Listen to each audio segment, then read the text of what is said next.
If you disappeared tomorrow, no one would miss you. That was the sentence that ended my life as a father and started my life as a debt collector.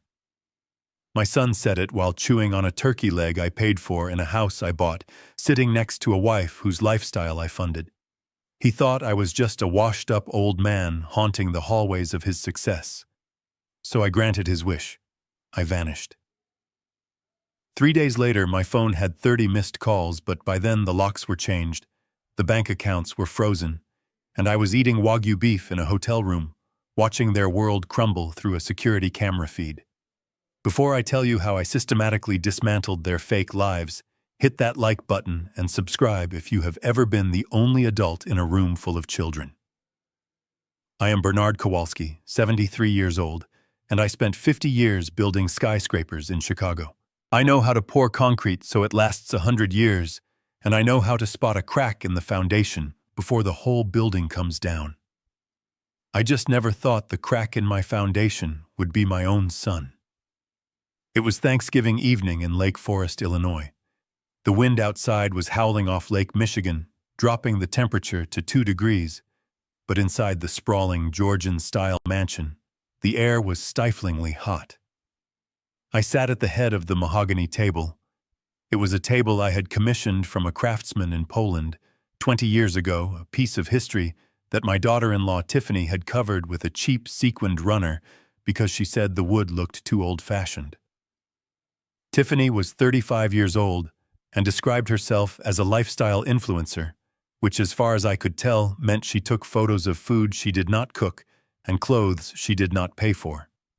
She was currently holding her phone up high, finding the perfect lighting for her Instagram story. "Move over, Bernie. You are ruining the aesthetic," she hissed without looking at me. She never called me Dad or Mr. Kowalski anymore, just Bernie like I was the gardener. I shifted my chair, the heavy wood scraping loudly against the floor. I looked down at my plate. The turkey was dry. The stuffing was store-bought. For a meal that was supposed to be about gratitude, the room was filled with an overwhelming sense of entitlement. My son Preston sat to my right. He was 40 years old, wearing a cashmere sweater that cost more than my first car. He was scrolling through his phone, probably checking the likes on Tiffany's post. Preston was the director of sales at a mid-sized logistics firm, a job he believed he got because of his charisma and business acumen.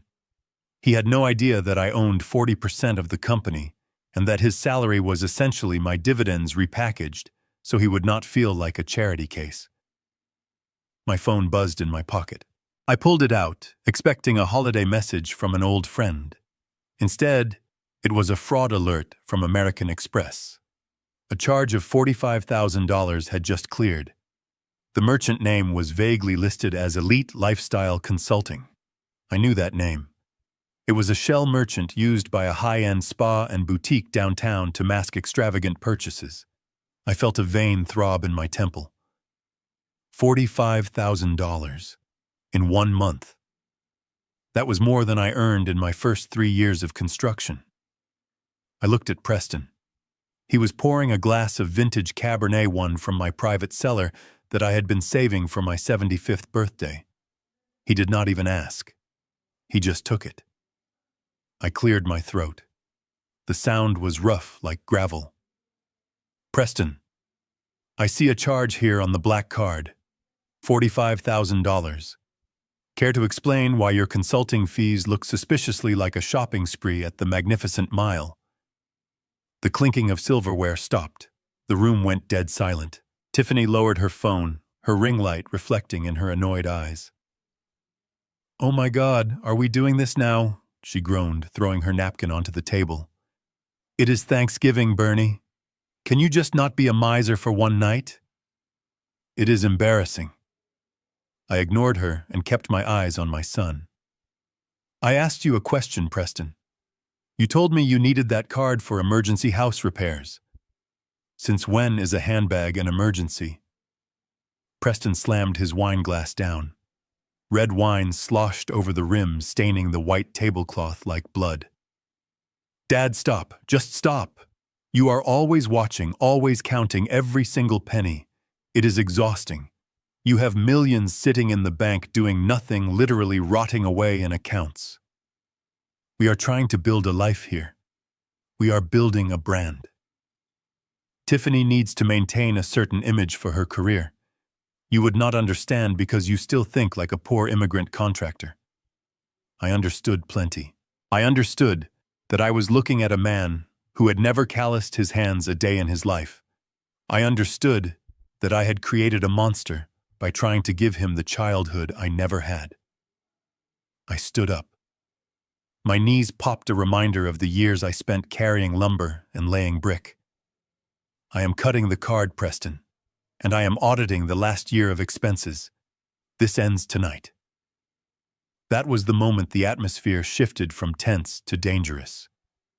Preston stood up too. He was taller than me now, softer but taller. His face was flushed with wine and a lifetime of being told yes. "You know what your problem is, Dad," he shouted, spitting the words out. "You think money makes you king. You think because you wrote the check you own us. Well, guess what? You do not. You are just a sad, lonely old man clutching onto your wallet because it is the only thing that makes you feel relevant." I stood there silent, letting his words hang in the air. "You are a burden."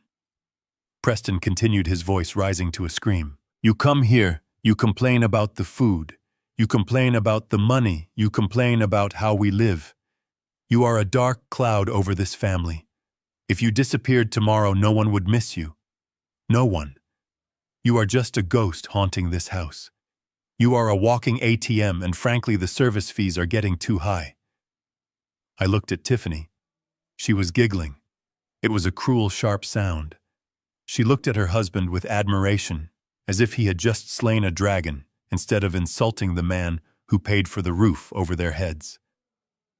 I looked around the room. The chandelier I bought, the paintings I selected, the walls I paid to have painted. Everything here was mine, yet I was the intruder. I looked at the turkey on my plate one last time. I took the linen napkin, folded it neatly into a square, and placed it next to the silverware. I did not scream. I did not flip the table. I did not list the sacrifices I had made, the 18-hour days, the missed birthdays, the frozen fingers on construction sites. There was no point. They were deaf to reality. I simply turned around and walked toward the front door. "Where are you going, old man?" Preston shouted after me, his voice echoing in the foyer. "Going to cry in your truck? Go ahead. Leave. But do not expect me to call and beg you to come back. We are going to enjoy the rest of this night without your negativity." I opened the heavy oak front door. The wind from the lake hit me like a physical blow, biting through my thin dress shirt. It was freezing cold, a deadly kind of cold. My heavy wool coat was in the hall closet.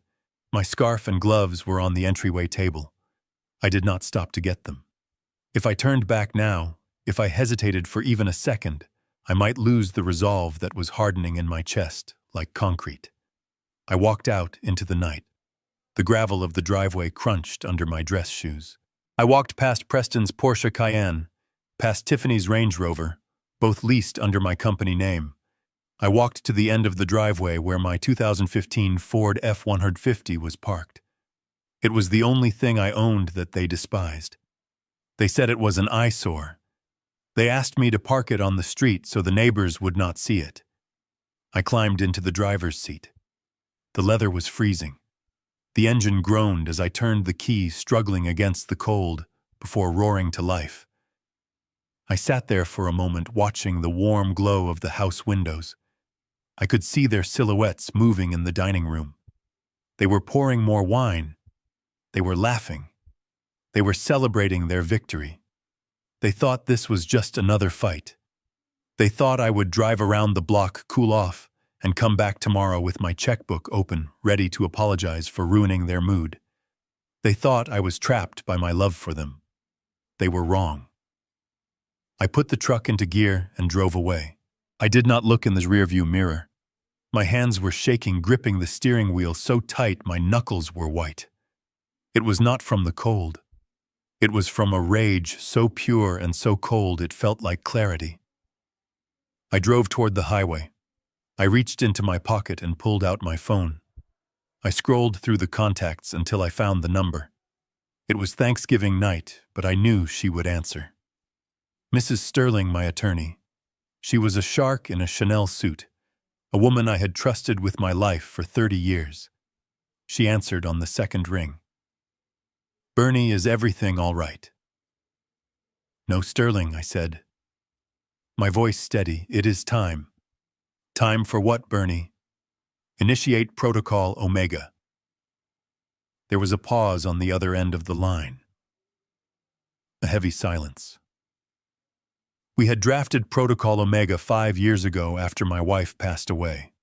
It was a nuclear option, a contingency plan designed for a worst-case scenario where I needed to liquidate and sever ties immediately. We used to joke about it, calling it the doomsday button. Bernie, are you sure? Sterling asked, her voice losing its professional edge. Once I start this, there is no undo button. The assets will be frozen. The cards will be canceled. The access codes will be wiped. It is a scorched earth policy. I looked at the road ahead of me, illuminated by my headlights. I thought about the $45,000 charge. I thought about the laughter at the table. I thought about my son telling me I was a ghost. I am sure, I said. Cut everything. The credit cards, the bank accounts, the utility autopay, the company access, everything. Right now. I want them to wake up tomorrow in a world where I do not exist. Consider it done, Sterling said. Where will you be? I am checking into the Ritz-Carlton downtown. Book me the penthouse suite. And Sterling, hire private security. I do not want anyone to know I am there. Understood. I will call the bank now. Goodbye, Bernie. I hung up the phone and tossed it onto the passenger seat. I merged onto the interstate, heading toward the Chicago skyline glowing in the distance. I turned on the radio to drown out the silence. My son wanted me to disappear. He wanted a world where he was the man of the house, where his success was his own, where I was just a memory. Well, Preston, you are about to find out exactly how expensive it is to be a man. You wanted me gone. So I am gone. And I am taking every single dollar with me. 3 days of silence is a long time when you are accustomed to noise. For 3 days, I sat in the penthouse suite of the Ritz-Carlton, watching the snow fall over Chicago. I ordered room service. I drank expensive wine. I slept in a bed that did not feel like a coffin. And I watched them. I had installed the security system in the Lake Forest house myself 5 years ago. It was top of the line. High-definition cameras in the common areas, motion sensors on the windows, and a direct feed that I could access from my iPad. For the first 2 days, they were confused but arrogant. I watched them on the screen. They paced around the living room. They checked the driveway, waiting for my truck to reappear. They thought I was staying at a motel down the road, cooling off. They thought I was punishing them with my absence, but that I would return the moment I got lonely. They ate the leftovers from Thanksgiving. They drank the wine I left behind. They laughed about my temper tantrum. But today was Monday. Monday meant reality. And reality is expensive. I sat in the velvet armchair by the window, the iPad propped up on my knees. I was not watching the house feed anymore. I was watching the transaction alerts on my banking app, or rather, the decline alerts. It started at 11 in the morning. Tiffany decided she needed retail therapy to cope with the stress of her father-in-law walking out. She drove the Range Rover down to the Magnificent Mile. I knew exactly where she was going. Chanel. It was her sanctuary. I imagined the scene as clearly as if I were standing next to her. She would walk in with her chin held high, her designer sunglasses perched on her head, expecting the staff to fawn over her. She was a VIP client after all. Or at least she was a VIP client when I was paying the bill. I saw the alert pop up on my screen. Attempted charge. $12,400. Merchant Chanel Boutique. Status declined. Reason card, reported stolen. I took a sip of my wine. It was a 2010 Bordeaux, smooth and heavy. I savored the taste while I pictured what was happening inside that store. Tiffany would be confused at first. She would laugh that nervous little laugh she did when things did not go her way. She would tell the sales associate to try again. She would say it must be a chip error. She would tap her manicured nails on the glass counter, impatient and entitled. The associate would try again. Declined. Code 10. That is the code that tells the merchant to call the bank, and the bank would tell them to confiscate the card. I could see the security guard stepping forward, a large man in a dark suit. He would ask for the card. Tiffany would protest. She would raise her voice. She would say, "Do you know who I am?" She would scream that her father-in-law is Bernard Kowalski. But the guard would not care. He would take the black titanium card, the symbol of her status, the key to her fake life, and he would take a pair of heavy scissors from behind the counter. Snip. Just like that, she was nobody.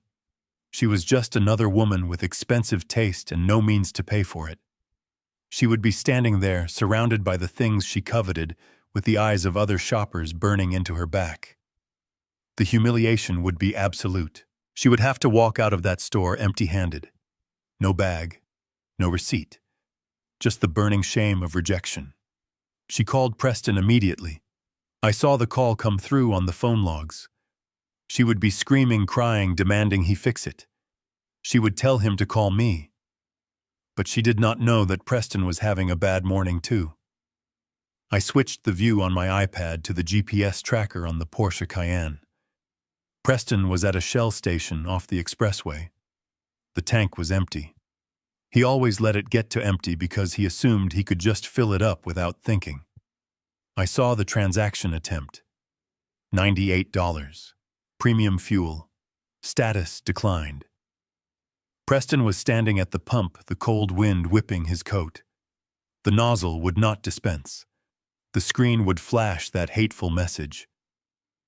See cashier. He would have to walk inside. He would have to stand in line behind people buying lottery tickets and cigarettes. He would have to face the clerk, a tired kid, making minimum wage, and explain that his card was not working. He would try another card. The Visa. Declined. The MasterCard. Declined. I had frozen them all. I closed my eyes and pictured my son. He was a man who prided himself on his image. He drove a Porsche. He wore Italian suits. He acted like he owned the city. And now he was patting down his pockets, searching for loose cash like a junkie. He would find a 20 in his wallet, maybe someone's in the glove box. He would have to count out the crumpled bills on the counter, while the people behind him sighed and checked their watches. He would have to go back out to his $100,000 car and pump $23 worth of gas. Just enough to get home. Just enough to run away. My phone on the table began to buzz. It was Preston. I let it ring. It stopped. Then it started again immediately. Second call. Third call. I watched the screen light up with his name. My son. The boy I had carried on my shoulders. The boy I had taught to ride a bike. The man who told me I was a ghost. He was calling the ghost now. He was begging the ghost to answer. By the 10th call, I felt a twinge of old instinct. The instinct to protect. The instinct to pick up the phone and say, "It is okay, son, I will fix it. I will transfer the money, just go home." It was a muscle memory built over 40 years of fatherhood. But then I remembered his voice at the table. If you disappeared tomorrow, no one would miss you. I poured another glass of wine. I let the phone ring. 15 calls, 20 calls. He was panicking now. He was realizing that this was not a technical glitch.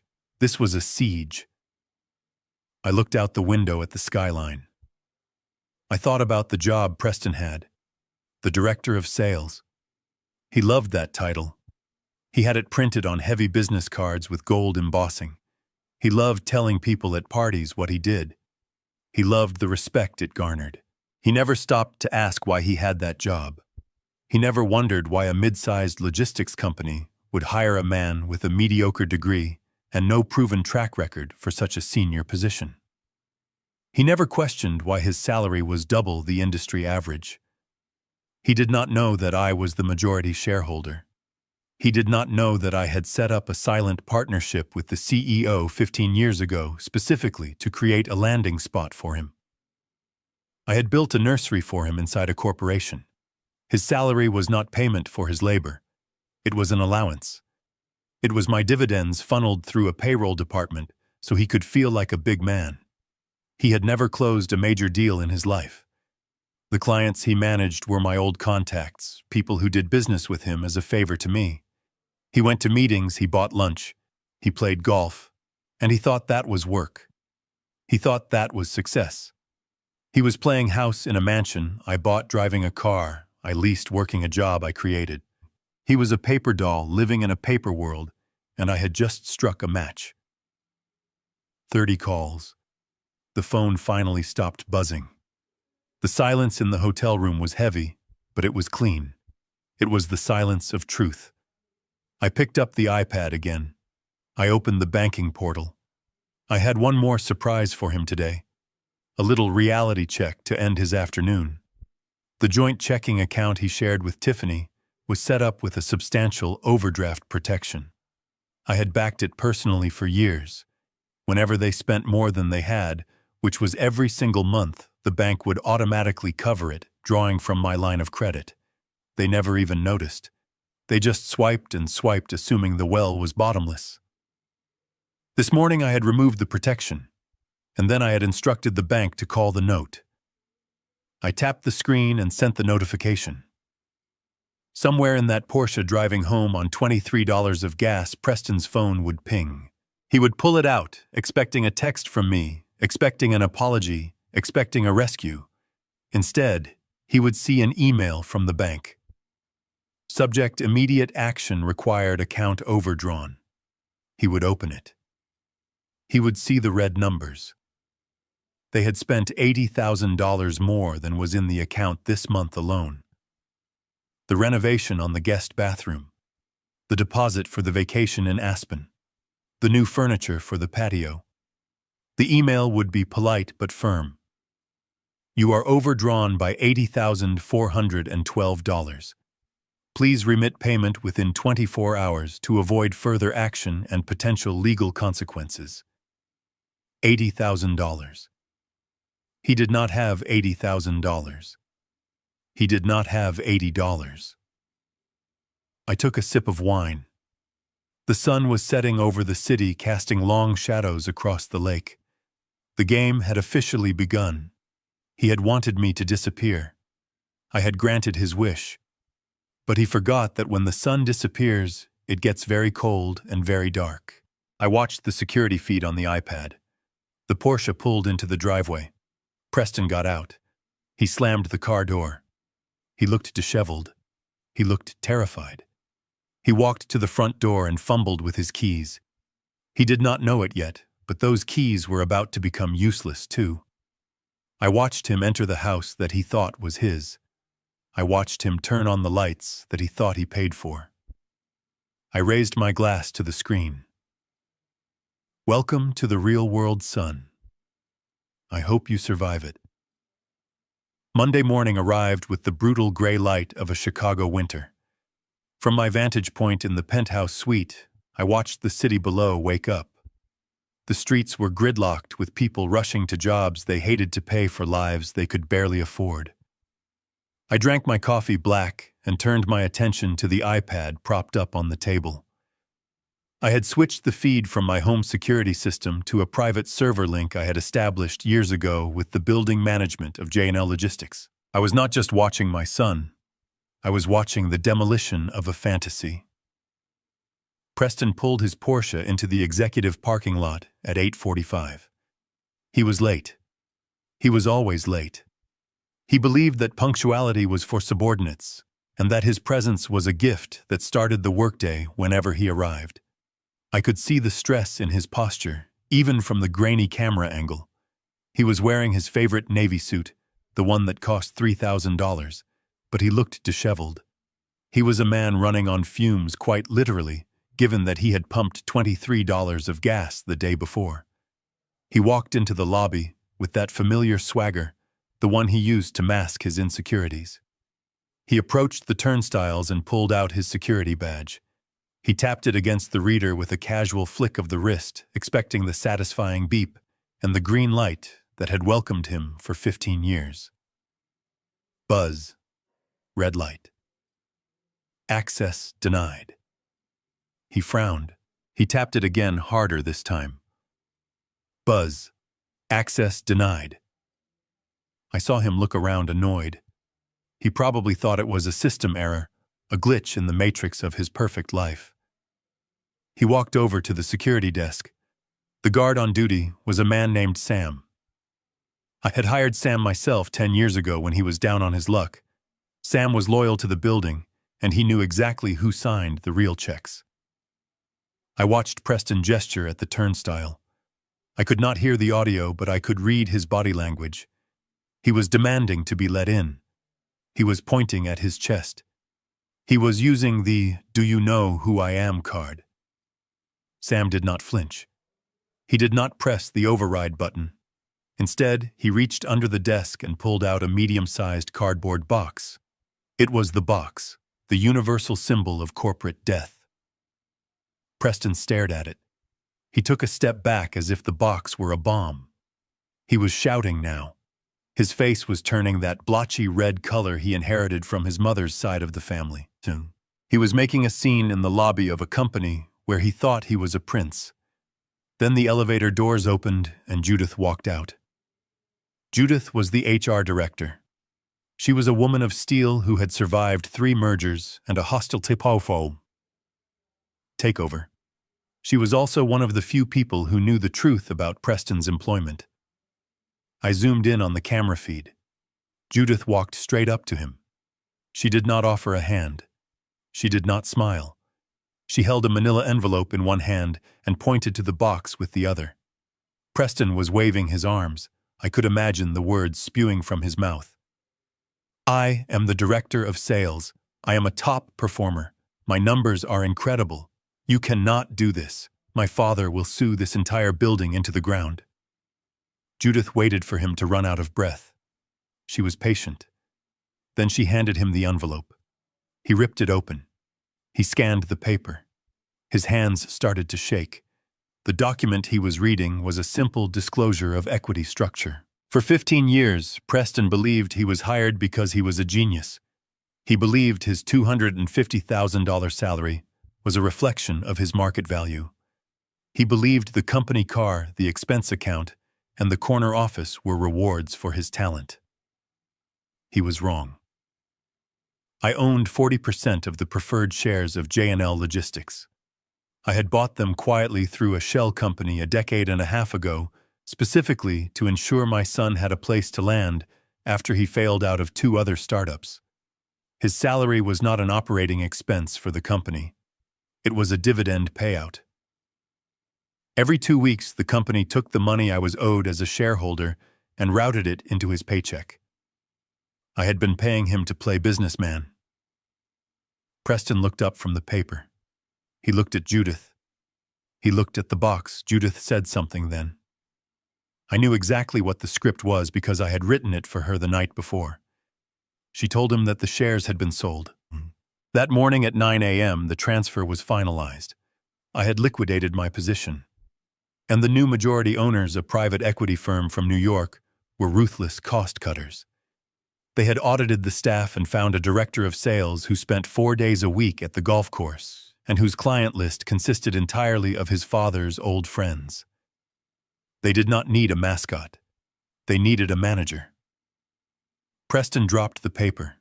It fluttered to the marble floor. He looked around the lobby. The receptionists were looking down at their desks. The security guard was staring straight ahead. The people passing through the turnstiles, the real workers, were glancing at him with a mix of pity and indifference. He was realizing that he was naked. He had no job. He had no income. He had no health insurance. He had no status. The Porsche outside was a company lease, and without his employment status, the repo order would be issued within 48 hours. He grabbed the box. He did not pack his office. Judith had done it for him. A stapler, a photo frame, a coffee mug that said "World's Best Boss," which he had bought for himself. That was the sum total of his career. He turned and walked out of the building. The swagger was gone. He walked like an old man, like a man carrying the weight of the world on his shoulders. But it was not the world. It was just the truth. And the truth is heavy when you have never carried it before. I switched the feed back to the GPS tracker on the Porsche. He was sitting in the parking lot. He sat there for 20 minutes. He was probably trying to process the impossible. He was probably waiting for his phone to ring, waiting for me to call and say it was all a cruel joke, a test that he had passed just by enduring it. But my phone lay silent on the table next to my cold coffee. I was not calling. Finally, the engine started. He pulled out of the lot, recklessly cutting off a delivery truck. He was driving fast, too fast. He was heading north back toward Lake Forest. I watched the dot move across the map, and I knew exactly what he was thinking. He was in survival mode. He needed cash. He needed a lifeline. He could not go to Tiffany with empty hands. She was probably still screaming about her cut-up credit card. He needed to bring home a victory, something to prove he was still the provider, still the man. He was heading home to rob me. I knew my son better than he knew himself. He was not creative. When cornered, he reverted to the path of least resistance. And the path of least resistance led directly to my wine cellar. I had been collecting wine for 30 years. The climate-controlled room in the basement of the Lake Forest house held bottles worth more than some cars. There were cases of Petrus verticals, of Screaming Eagle bottles of Romani Conti that I had bought at auction in the 90s. It was my pride and joy, a collection built not for investment, but for the sheer pleasure of preservation. Preston knew the codes. He knew the value. He had bragged about the cellar to his friends, acting as if he had curated it himself. He was doing the math in his head right now as he wove through traffic on the expressway. If he could sell just 5 or 6 bottles, he could get $20,000, maybe $30,000 cash from a fence or a shady collector. It would cover the overdraft. It would pay the minimums. It would buy him another month of illusion. He thought he was being clever. He thought he was solving the problem. He did not know that the wine cellar was a trap. I picked up the hotel phone and dialed the front desk. I asked for a fresh pot of coffee. I had a long afternoon ahead of me. On the screen, the Porsche was tearing up the Shoreline Drive. He was 20 minutes away. I switched the camera feed to the basement. The camera was hidden in the smoke detector housing, giving me a perfect view of the heavy oak door and the rows of racks inside. The cellar was dark and cool. The humidifier hummed softly in the corner. It was a sanctuary. In 20 minutes, a desperate man with a cardboard box full of office supplies was going to break into that sanctuary. He was going to try to liquidate my memories to pay for his mistakes. I watched the screen and waited. I wondered if he would hesitate. I wondered if he would feel a pang of guilt as he reached for the bottles I had saved for special occasions, for his own wedding, for the birth of his child. But as I watched the dot on the map draw closer, I realized I already knew the answer. Guilt requires a conscience, and desperation eats conscience for breakfast. He pulled into the driveway. He did not park in the garage. He parked right by the front door, leaving the engine running. He ran inside, leaving the front door wide open, letting the winter air rush into the house. He was frantic. He threw his suit jacket on the floor. He ran past the kitchen, past the living room, and threw open the door to the basement stairs. I switched cameras, tracking his descent. He stumbled down the stairs, his tie loose, his hair wild. He looked like a man possessed. He reached the cellar door and punched in the code. Beep, beep, beep, click. The door unlocked. I had not changed that code. I wanted him to get in. I wanted him to feel the victory of access before the crushing weight of reality. He rushed in. He went straight for the back section, the French section, where the most expensive bottles lived. He grabbed a crate. He started pulling bottles off the rack, his hands shaking so hard he almost dropped a 1982 Lafite. He was muttering to himself. I could hear it on the audio feed. Just a few. Just a few. He won't notice. He never comes down here. He won't notice. He was wrong. I noticed everything. He loaded 6 bottles into the crate. He looked at them, calculating their worth. He smiled a manic, terrified smile. He thought he had won. He thought he had found the loophole. He turned to leave the crate, clutched to his chest like a baby. He did not know that the moment he stepped out of that cellar with my property, he was crossing a line from ungrateful son to common criminal. He was sealing his fate, and he was walking right into the next phase of his education. Because the wine was just the beginning. The real hangover was yet to come. Preston stumbled out the front door, the crate of wine rattling in his arms like loose teeth. He froze. The driveway was no longer empty. It looked like a presidential motorcade had parked on his lawn. 2 black SUVs blocked the exit, their engines idling with a low, menacing rumble. Standing between them was a wall of a man named Tony. I knew Tony well. He was the head of a private security firm I had used for high-risk construction sites in the 90s. He had a neck as thick as a tree stump and a face that did not know how to smile. Preston clutched the wine crate tighter. He looked like a deer caught in headlights that were attached to a freight train. Just then, Tiffany's Range Rover screeched into the driveway behind the SUVs. She leaned on the horn, her frustration from the rejected credit cards boiling over into road rage. She jumped out of the car, slamming the door so hard the vehicle rocked. "What is going on?" she shrieked, her voice cutting through the cold air. "Why is the gate code not working? Why are these cars here? Preston, tell them to move." Preston did not answer. He was staring at Tony. Tony took 1 step forward and extended his hand. "That is stolen property, Mr. Kowalski," Tony said. His voice was calm, deep, and terrifying. "Hand it over." Preston looked at the crate, then at Tony. He did the math. He handed the crate over. Tony passed it to one of his men, who carefully placed it in the back of an SUV.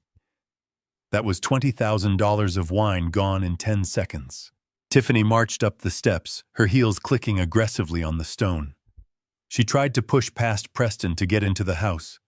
She grabbed the handle of the front door. Locked. She punched in the code on the smart lock. The keypad flashed red. Denied. She tried again, frantic now. "Open the door, Preston. Open the goddamn door." Preston looked at her, his face pale. "I cannot," he whispered. I think he changed the codes. Before Tiffany could scream again, the rear door of the second SUV opened. Mrs. Sterling stepped out. She was wrapped in a long cashmere coat holding a leather portfolio. She looked like an executioner dressed by Prada. She walked up the driveway with the grace of a woman who knows she holds all the cards. She stopped 5 feet from my son and daughter-in-law. She did not offer a greeting. She simply extended a thick envelope toward Preston. "Mr. Kowalski. Mrs. Kowalski, you have been served." Preston stared at the envelope. "What is this?" "It is an emergency order of eviction," Sterling said. Her breath misted in the air. "Effective immediately." "Eviction." Tiffany laughed, a high-pitched, hysterical sound. "You cannot evict us. We own this house. My husband owns this house." Sterling allowed herself a small, pitying smile. "That is a common misconception, Mrs. Kowalski. If you had ever bothered to read the deed or the trust documents you signed 3 years ago, you would know that is factually incorrect." She opened a folder and held up a document. The paper fluttered slightly in the wind. This property is the sole asset of the Kowalski Family Trust, Sterling explained, speaking slowly, as if talking to slow children. Bernard Kowalski is the sole trustee and grantor. You are listed merely as beneficiaries with right of residency. She turned the page.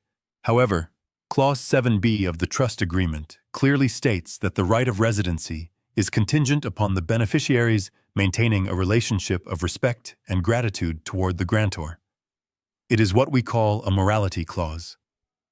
Specifically, it states that any act of verbal abuse, financial exploitation, or public disparagement of the grantor results in immediate termination of benefits. Preston looked like he was going to be sick. He remembered the dinner. He remembered what he said. If you disappeared tomorrow, no one would miss you. Sterling continued, her voice relentless. Your comments at the Thanksgiving dinner were recorded and witnessed. They constitute a material breach of Clause 7b. As of 12 o'clock today, the trust has revoked your right of residency. You are trespassing. This is insane, Preston stammered. He is my father. He cannot kick me out of my own home over an argument. He can, and he has, Sterling said, closing the folder. You have exactly 2 hours. 2 hours for what? Tiffany asked, her voice trembling. To remove your personal effects, Sterling said, checking her watch.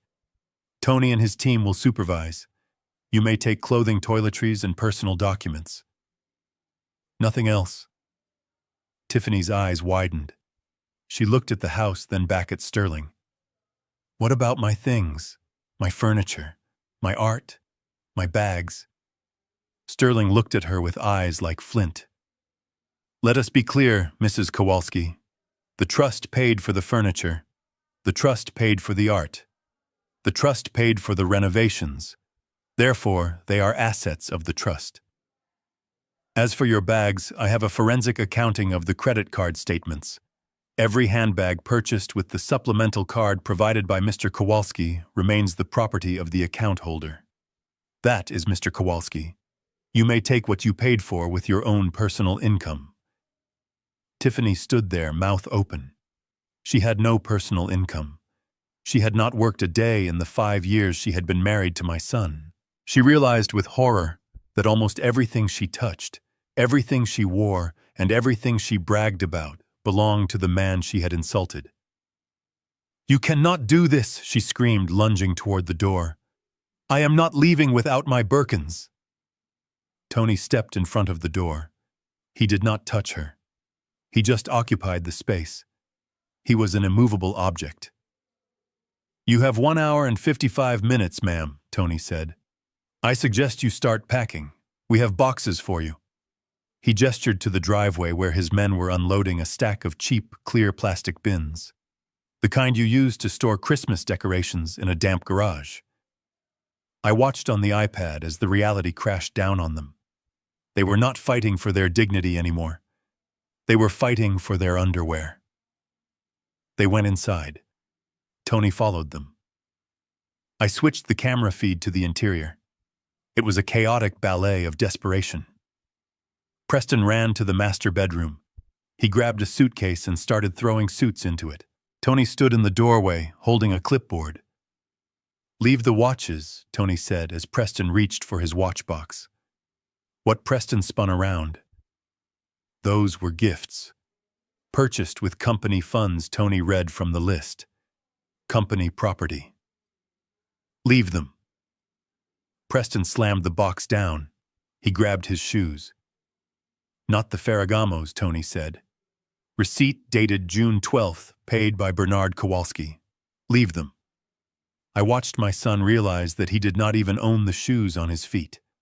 He had to dig into the back of the closet to find a pair of old running sneakers he had bought himself years ago. He looked ridiculous in his suit pants and dirty sneakers. In the dressing room, Tiffany was having a meltdown. She was trying to stuff a fur coat into a plastic bin. Mrs. Sterling appeared in the doorway. The coat stays, Tiffany screamed. She actually screamed a primal sound of loss. She threw the coat on the floor and stomped on it. If I cannot have it, nobody can. That will be deducted from any potential future settlement, Sterling noted calmly. Keep packing. The 2 hours flew by. I sat in my hotel room finishing the pot of coffee, feeling a cold satisfaction that was better than happiness. I was stripping them down. I was peeling away the layers of entitlement like dead skin. At the 1 hour and 50-minute mark, Tony began moving the bins outside. There were not many. A few bins of clothes, some toiletries, a laptop that Preston managed to prove he bought with a bonus check from 3 years ago. The house looked strangely undisturbed.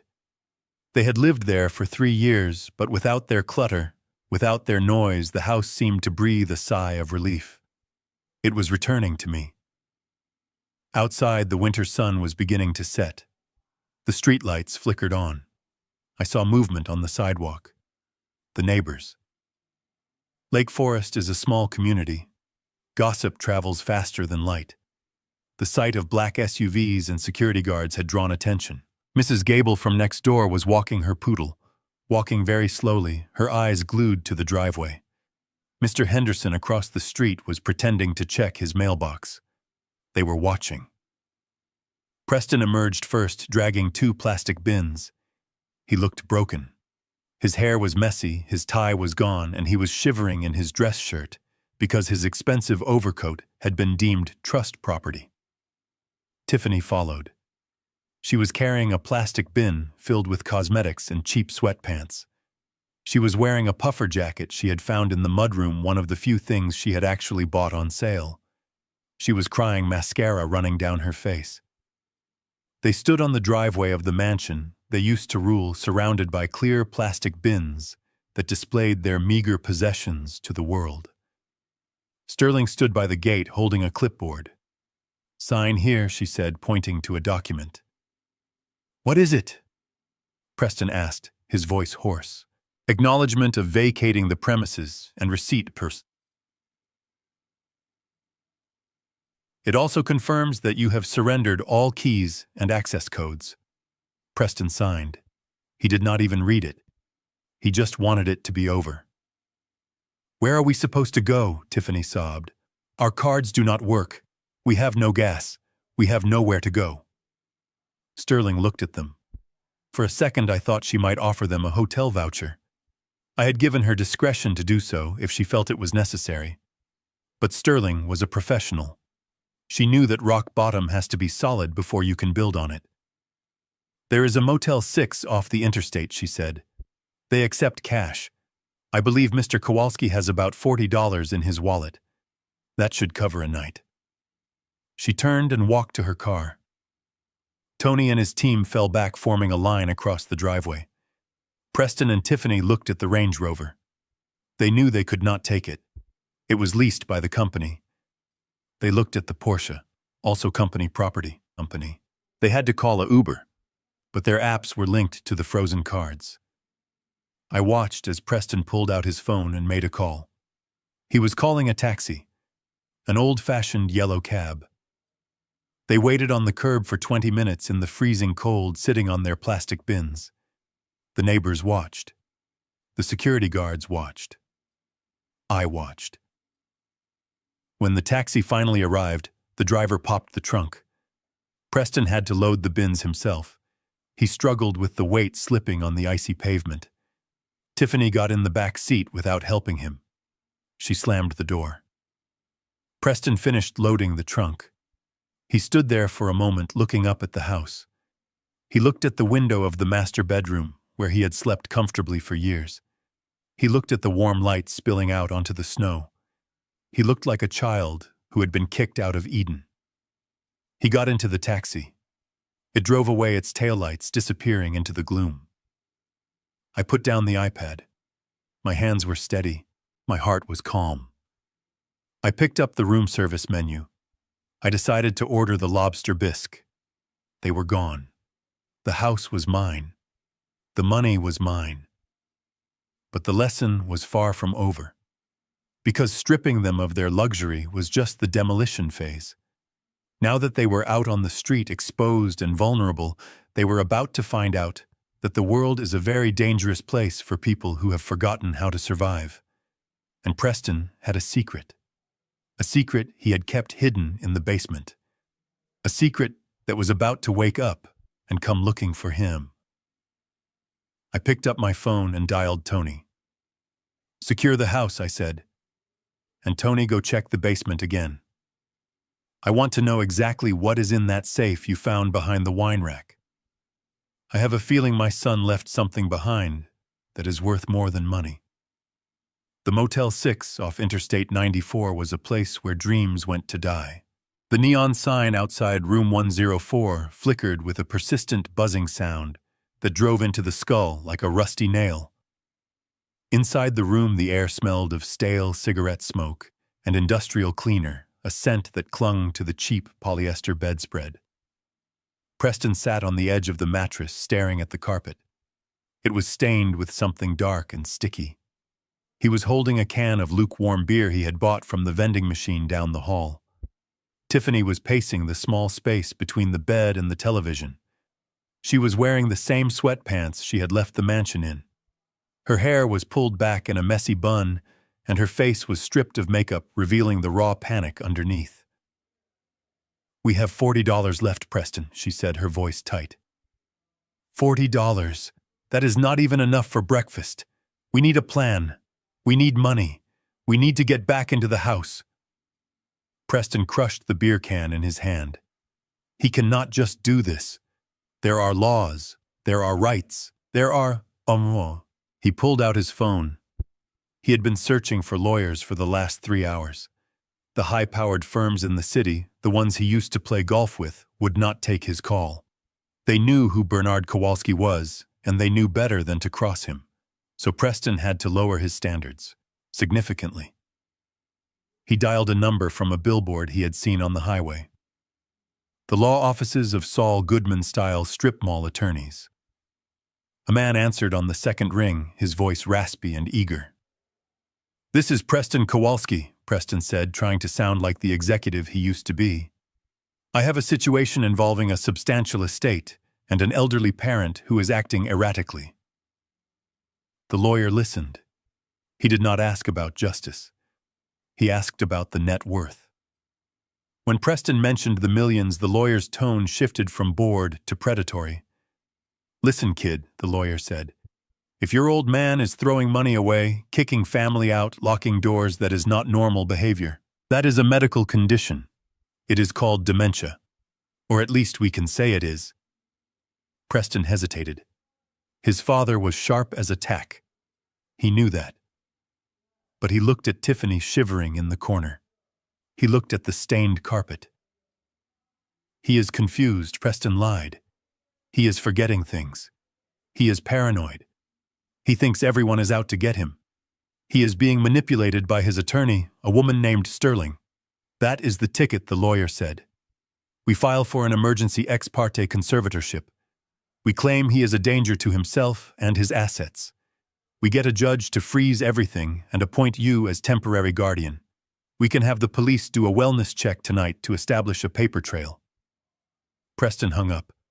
He felt a wave of nausea, but he pushed it down. It was survival. It was war. "Do it," he told Tiffany. "Call the police. Tell them Dad is having a breakdown. Tell them he has been kidnapped by his lawyer. Tell them anything." At the Ritz-Carlton, the midnight silence was broken by a heavy, authoritative knock. I was sitting in the living room of the penthouse suite reading a biography of Churchill and drinking a chamomile tea. I was not surprised. In fact, I had been expecting this. When you back a rat into a corner, it does not surrender. It bites. I stood up and tied the belt of my silk robe. I walked to the door and checked the peephole. 2 uniformed police officers and a woman in civilian clothes holding a clipboard. A wellness check team. I opened the door. "Good evening, officers," I said, my voice calm and steady. "To what do I owe the pleasure at this hour?" The older officer stepped forward. His name tag read Sergeant Miller. He looked tired. He looked like a man who did not want to be interrupting a rich man's evening, but had a job to do. "Mr. Kowalski," he asked, "we received a distress call regarding your safety. The report alleges that you are suffering from acute cognitive decline. and that you may be being held against your will or manipulated by a third party. I stepped back and swept my arm toward the room, inviting them in. The suite was immaculate. Soft jazz was playing quietly in the background. The smell of expensive tea filled the air. It was the picture of sanity and control. "Please come in," I said. "I assure you I am quite well, but I understand you have protocols to follow." The social worker entered, looking around suspiciously. She was trained to spot signs of dementia, hoarding confusion. Instead, she saw a man who was better organized than she was. "Sir, do you know what day it is?" she asked, pulling out a pen. "It is Tuesday, November 29th, I replied.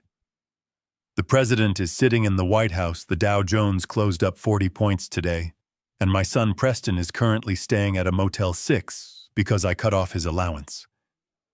She blinked, surprised by the specificity. "The report came from your son," Sergeant Miller said. "He claims you have been acting erratically, destroying property, and making irrational financial decisions. He is very concerned about your mental state." I walked over to the desk. On it sat a neat stack of file folders. I picked up the top one. "Gentlemen and madam, I anticipated this moment. My son is a desperate man, and desperate men project their own chaos onto others." I handed the folder to the social worker. "That is a certificate of mental competency dated this morning," I said. "After I left my house, I went straight to Dr. Aris, one of the leading neurologists in Chicago. I underwent a full cognitive evaluation. As you can see, I scored 30 out of 30 on the mini mental state examination. My faculties are not only intact, they are functioning at a higher level than my son's." She scanned the document. It was stamped, signed, and irrefutable. But the financial decisions Miller pressed. "He said you liquidated assets and evicted them without cause. That sounds extreme." I picked up the second item on the desk. It was an iPad connected to a small speaker. "Extreme is a matter of perspective, Sergeant. Would you like to hear why I evicted them?" I pressed play. The audio from the Thanksgiving dinner filled the room. The quality was crystal clear. "If you disappeared tomorrow, no one would miss you. No one. You are just a ghost haunting this house. You are a walking ATM." The officers listened. Their faces hardened. They heard the cruelty in Preston's voice. They heard the laughter of my daughter-in-law. They heard the sound of an ungrateful child breaking his father's heart. I stopped the recording. "That was 3 days ago," I said. "Does that sound like a loving son concerned about his father's health? Or does it sound like a parasite angry that the host has stopped feeding him?" Sergeant Miller shifted his weight. He looked uncomfortable. "That is certainly context, sir. And there is one more thing," I said, picking up the last document. "This is a real-time transaction log of the credit card my daughter-in-law holds. It is a supplementary card on my account." I handed it to Miller.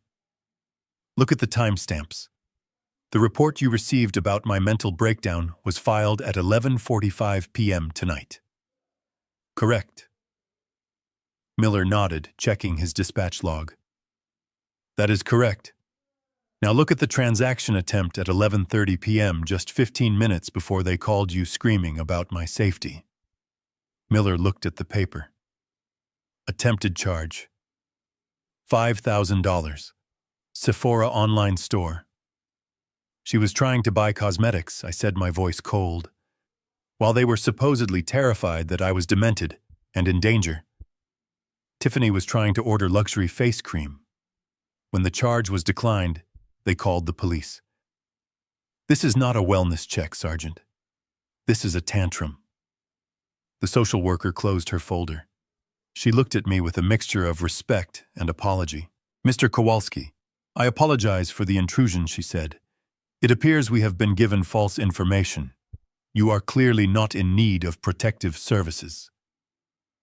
Sergeant Miller was writing in his notebook. He was writing furiously. "This is a misuse of police resources," Sir Miller said.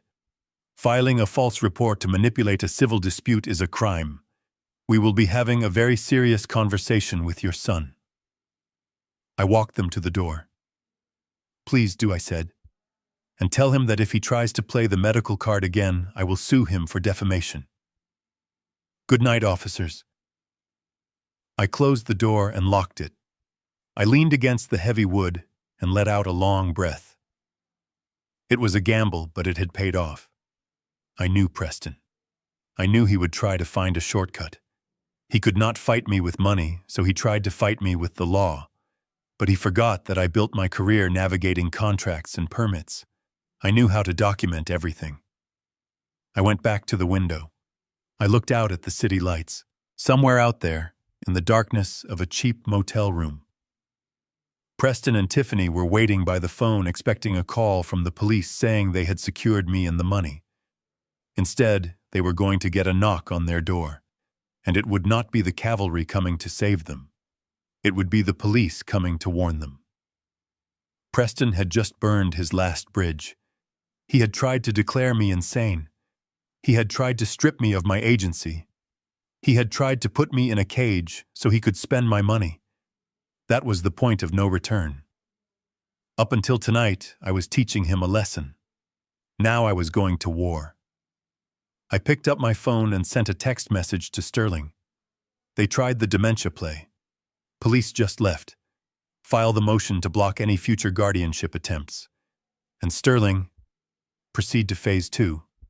Phase 2 was the basement. I walked back to the iPad and switched the camera feed to the empty house in Lake Forest. The security team was patrolling the perimeter.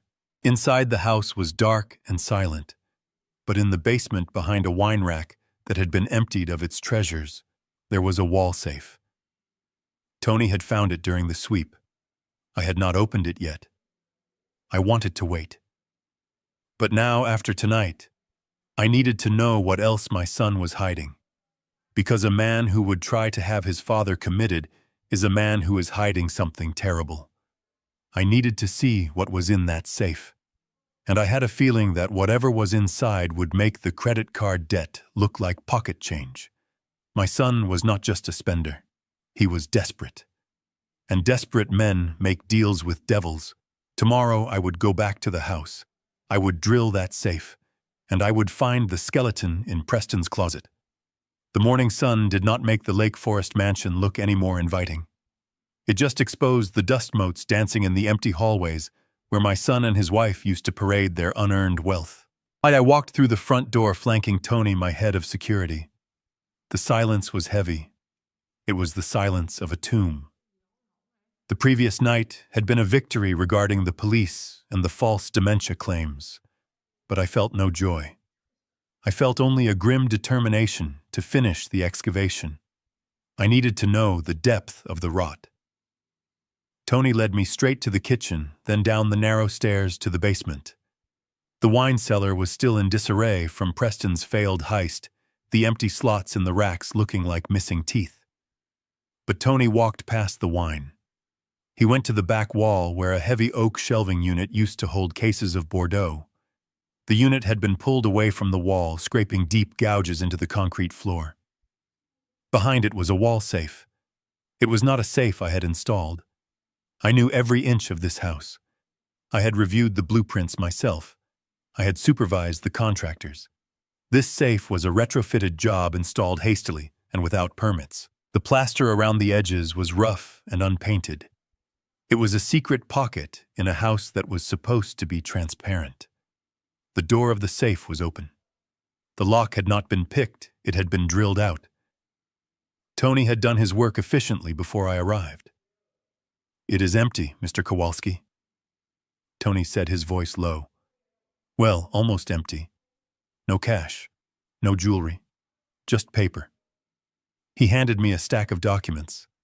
They were kept in a blue plastic folder, the kind you buy at a drugstore for $1. I took them, my hands feeling the cold slickness of the plastic. I walked over to the workbench in the corner of the basement and turned on the overhead light. I began to read. And with every page, the temperature in the room seemed to drop 10 degrees. These were not bank statements. These were promissory notes. But they were not from Chase or Wells Fargo. They were from entities with names like North Star Holdings and Varkov Capital. I knew these names. In the construction business in Chicago, you hear things. You know which names appear on legitimate contracts and which names appear on police reports. These were loan shark operations thinly veiled as private equity. I looked at the numbers. They were staggering. 50,000, 100,000, 200,000. The dates went back 18 months. It started small, probably gambling debts or lifestyle maintenance. But then the amounts spiked. I saw notes referencing margin calls on cryptocurrency platforms. Preston had bought into the hype. He had bet the farm on digital coins that had crashed and burned, and when he lost, he did not stop. He doubled down. He borrowed to cover the losses, and then he borrowed to cover the interest. The total principal amount was $512,000, $500,000. My son had blown $500,000 on invisible money and bad bets. But that was not the part that made my blood run cold. The part that stopped my heart was the collateral section on the final, largest loan document. Collateral property located at 1422 Lake Shore Drive, Lake Forest, Illinois. My house. The house held in my trust.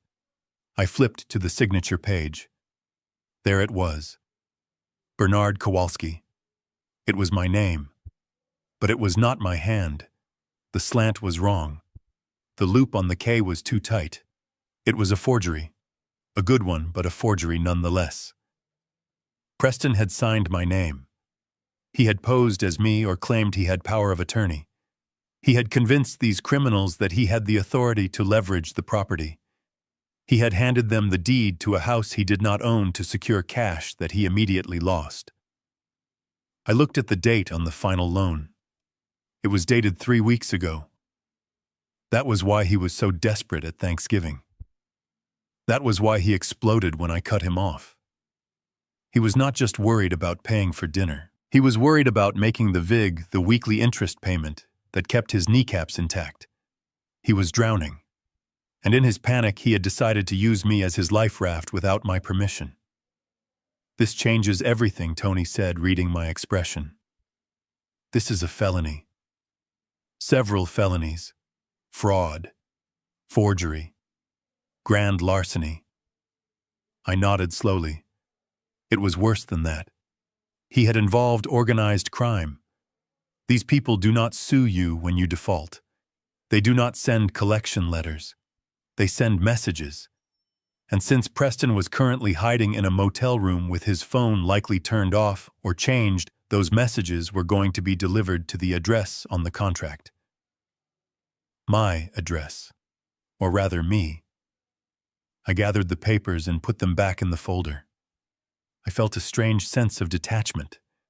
The shock had burned away, leaving only cold logic. My son had sold me out. He had placed a target on my back to save his own skin. He figured that if the sharks came for the house, I would just pay them off to avoid the scandal. He banked on my pride being stronger than my principles. He was wrong. "Let us go, Tony," I said. "We are done here." We drove back to the city. I was in my F-150, Tony following in the SUV. The winter sky was dark and heavy with the threat of more snow. I kept checking my rearview mirror. I was not just looking for traffic. I was looking for tails. I drove to the Ritz-Carlton. I pulled up to the valet stand. The hotel was a fortress of luxury, a place where the problems of the street were supposed to be kept at bay by doormen in uniforms and thick glass doors. I got out of the truck. I handed the keys to the valet, a young man named Eric, who always treated the old Ford with respect. "Mr. Kowalski, good to see you," Eric said, smiling. Before I could answer, a black sedan screeched around the corner. It did not slow down. It sped past the entrance, dangerously close to the valet stand. The rear window rolled down. I saw a flash of movement, an arm extending. "Watch out," I shouted, shoving Eric to the side. A stream of thick red liquid erupted from the car. It splashed across the side of my white truck, covering the door and the fender in a violent crimson arc. It splattered onto the pavement, looking for all the world like a crime scene. Paint. It was red oil-based paint. The sedan peeled away tires squealing, disappearing into the Chicago traffic before security could even react. Eric was on the ground, shaking. I helped him up. He was unhurt, but terrified. I looked at my truck. The red paint dripped slowly down the metal, pooling on the concrete. It was a mark. A brand. It was a message that said, "We know where you are." Tony was by my side in seconds, his gun half drawn beneath his jacket. "Get inside, Mr. Kowalski, now." We went into the lobby. The hotel manager was already rushing over, apologetic and horrified. I waved him off. "It is fine," I said calmly. "Just get the truck cleaned, and bill me for the cleanup of the driveway." I went up to the penthouse. My hands were steady, but my mind was racing. They had found me. They knew I was not at the house. That meant they were watching. I entered the suite. Tony did a sweep of the room, checking the windows. "Clear," he said. "But sir, we need to move you. This location is compromised." "No," I said. "I am not running. That is what Preston does. I stay." I walked to the window to close the heavy drapes. As I reached for the cord, a dark shape blurred through the air outside. Crash. The double-paned glass of the balcony door shattered. A heavy object smashed through the outer pane, then the inner pane, sending a shower of safety glass raining onto the Persian rug. The cold wind rushed in, instantly howling through the breach. Tony tackled me to the ground, covering my body with his.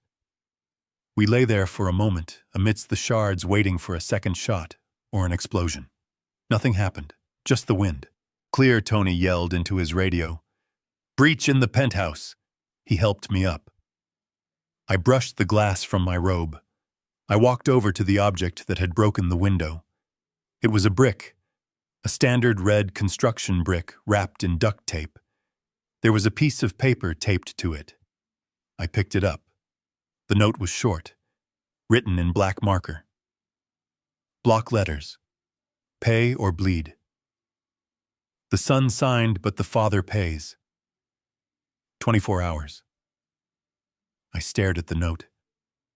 Most men of 73 would be having a heart attack right now. Most men would be dialing 911, begging for police protection, weeping into the phone. But as I looked at the crude threat, a strange sensation washed over me. The corner of my mouth twitched. Then it curled upward. I was smiling. Tony looked at me concerned. "Mr. Kowalski, are you all right? Do you want me to call the precinct?" "No, Tony," I said, my voice surprisingly light. "Do not call the police." "Why, sir? This is a death threat."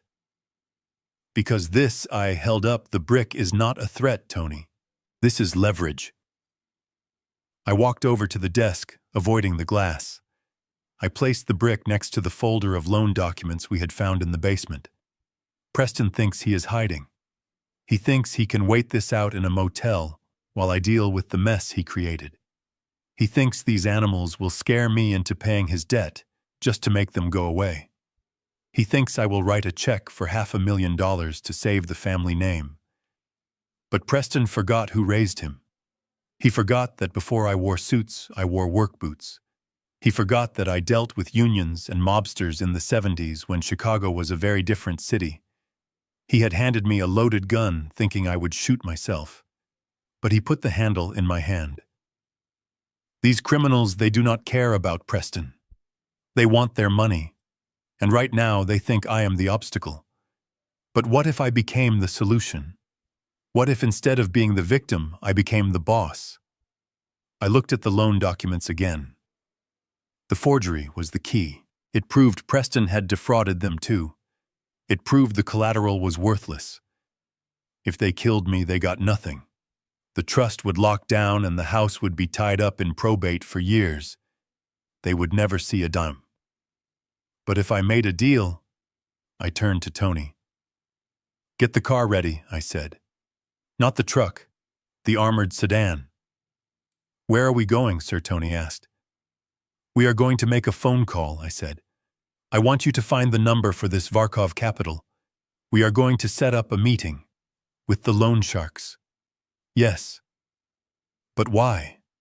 Because, Tony, I am going to buy my son's debt. I am going to become the owner of that note. And when I do, I will own him, body and soul. I looked at the shattered window, the wind blowing the curtains wildly. Preston wanted to play gangster.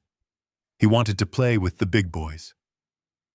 Well, he is about to find out that the biggest gangster in this family has been sitting at the head of the table all along. Let them throw bricks. I am about to throw the whole building. The meeting with Varkov Capital did not take place in a boardroom with glass walls and espresso machines.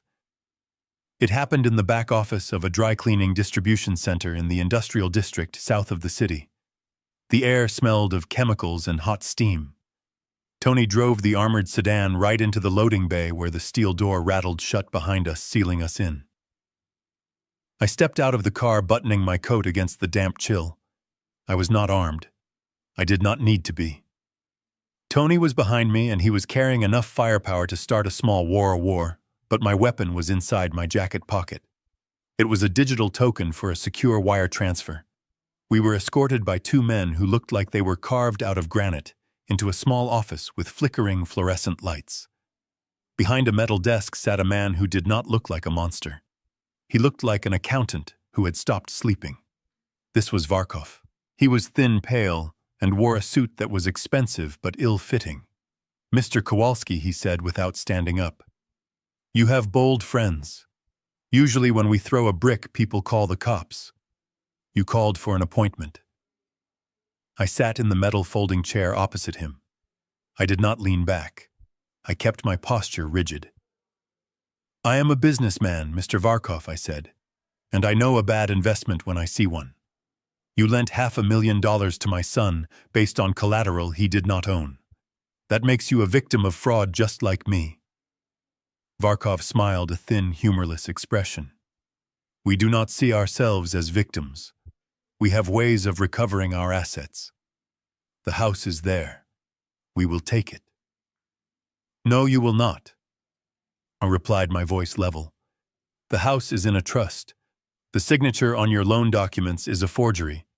If you try to foreclose, my lawyers will tie you up in court for 10 years while exposing every illegal loan you have ever written. You will never see a dime, and you might see the inside of a federal prison." Varkov stopped smiling. He leaned forward. "So why are you here?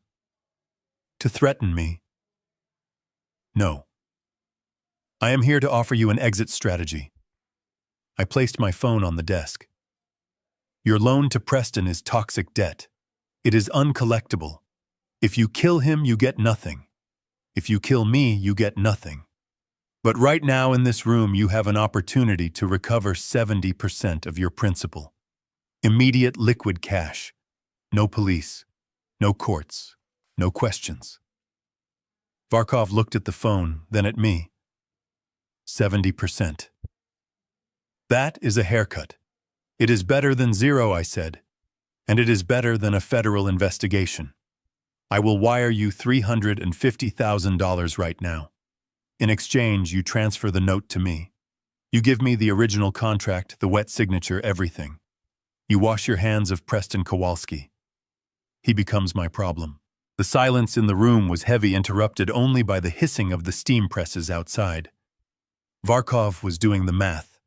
He was a predator, but he was a pragmatic one. He knew I was right. Preston was a deadbeat.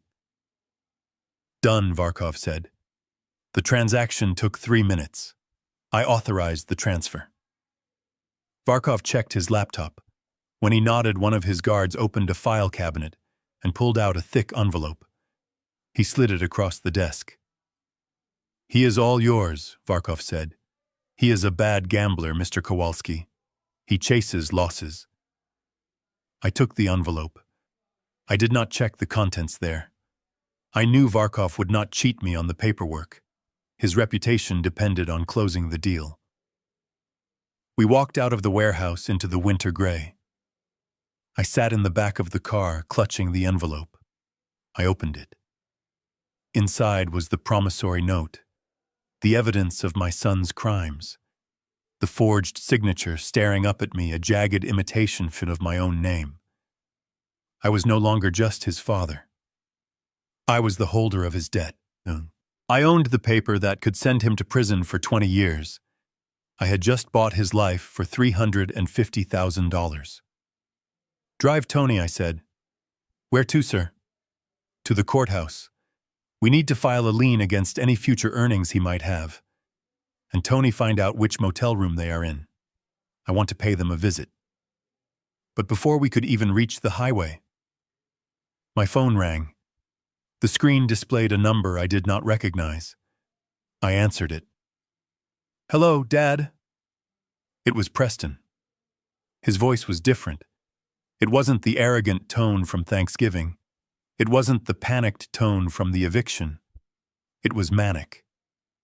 It was the sound of a man who had snapped. "Preston," I said calmly, "I have some news for you. I just had a meeting with your friends at Varkov Capital.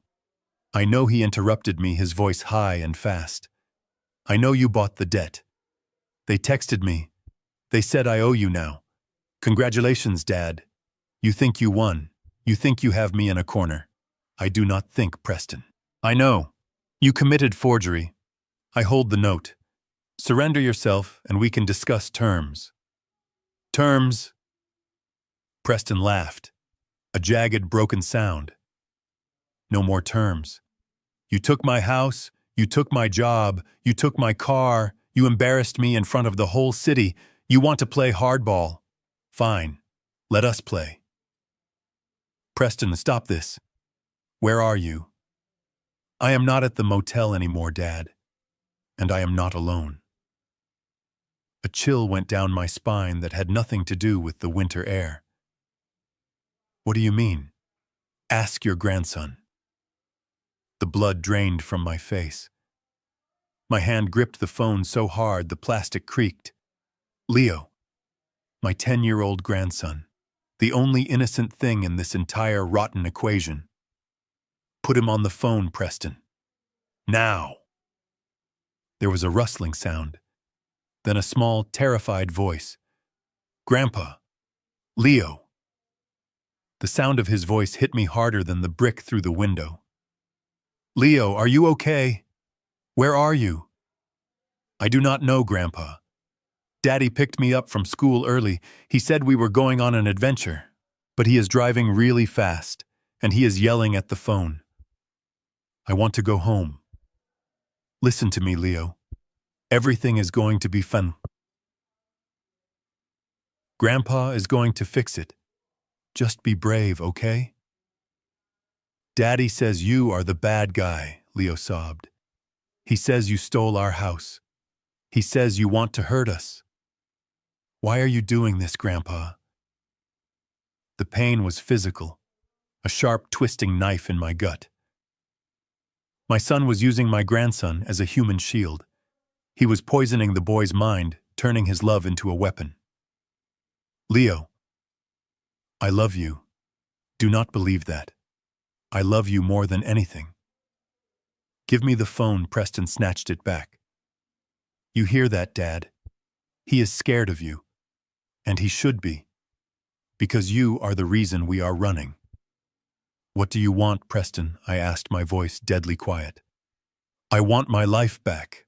But since I cannot have that, I want a settlement. A real one. Not your charity. I want $1 million. Cash. Transferred to an offshore account I will provide. You are kidnapping your own son, Preston. This is not a negotiation. This is a federal crime." "It is a custodial dispute," Preston corrected. "I am his father. I have legal custody. I can take him wherever I want. But if you want to see him again, if you want to save him from a life on the run with a desperate man, you will pay $1 million. Or what? Or we disappear. For real this time. We go to Mexico. We go to South America. And while we are there, I will tell him every day how his grandfather destroyed his family. I will make sure he grows up hating the sound of your name. I will raise him to be everything you despise. You are sick, Preston. You need help. I need money, Dad. $1 million. You have 24 hours. If I see cops, if I see Tony, if I see anyone other than you with a bag of cash, Leo and I vanish. And the next time you see him, he will be 30 years old and spitting on your grave." He hung up. I sat there in the armored car, the silence ringing in my ears. I felt old, older than 73. I felt ancient. Tony was watching me in the rearview mirror. His face was pale. He had heard enough to know it was bad. "What is the play?" Sir Tony asked softly. "Do we call the FBI? Kidnapping across state lines." I raised a hand to stop him. "If we call the FBI, they will surround him. Preston is unstable. He is manic. If he sees blue lights, if he feels trapped, he might do something stupid. He might crash the car. He might hurt himself. He might hurt Leo by accident. I could not risk that. Leo was my blood. He was the future. Preston was a lost cause, but Leo was salvageable. No police, I said. Not yet. I looked out the window. The city was passing by, a blur sosh of gray and steel. I thought about the little boy who used to sit on my lap and ask me how cranes worked. I thought about the fishing trips, the ice cream cones. My son had taken the one thing I could not buy. He had found the chink in the armor. He wanted $1 million. He thought that would solve his problems. He thought that would buy him freedom. He did not understand that he had just signed his own death warrant. Not physically, I would not kill my son. But legally, morally, financially, I was going to erase him. But first, I had to get Leo back. "Turn the car around, Tony," I said. "Where to, sir?" "Go to the bank, the main branch. I need to make a withdrawal. You are going to pay him." I looked at the folder in my lap, the folder containing the debt I had just bought. "No, Tony. I am not going to pay him. I am going to buy him out." I pulled out my phone again. I dialed a number I had not used in years. It was a private investigator, a man who specialized in finding people who did not want to be found. A man who operated in the gray areas where the law hesitated to tread. "Find him," I said into the phone. "He has my grandson. Find him. Do not approach. Just give me the location." I hung up. Preston thought this was about money. He thought it was a transaction. He was wrong. This was a rescue mission. And when I found them, when I looked my son in the eye, he was going to realize that he had made a mistake much worse than borrowing from loan sharks. He had threatened a Polish father's family. And for that, there is no forgiveness. There is only judgment. Finding a man who wants to stay hidden usually takes time, money, and mistakes. But finding a woman who is addicted to attention is remarkably easy, even when she is on the run. I sat in the back of the armored sedan, my phone glowing in the dim light. Beside me, Tony was coordinating with a team of private investigators I had kept on retainer for 20 years. They were running license plate readers, checking credit databases, and pinging cell towers. It was the old-fashioned way of hunting. It was slow. But I knew something about my daughter-in-law that the detectives did not. Tiffany did not exist in the real world. She existed in the cloud. Her self-worth was measured in likes, views, and the envy of strangers. Even now, hiding in a motel with a kidnapped child and a manic husband, she could not sever that lifeline. She needed to be seen. She needed to perform her victimhood. I pulled up my burner Instagram account. It was a blank profile I had created months ago solely to monitor the spending habits she broadcasted to the world. I navigated to the profile of a woman named Courtney. Courtney was Tiffany's best friend, her maid of honor, and her confidant. She was also a woman I had wired $10,000 to an hour ago.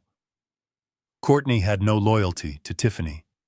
Their friendship was a competitive sport based on who had the better handbag or the richer husband.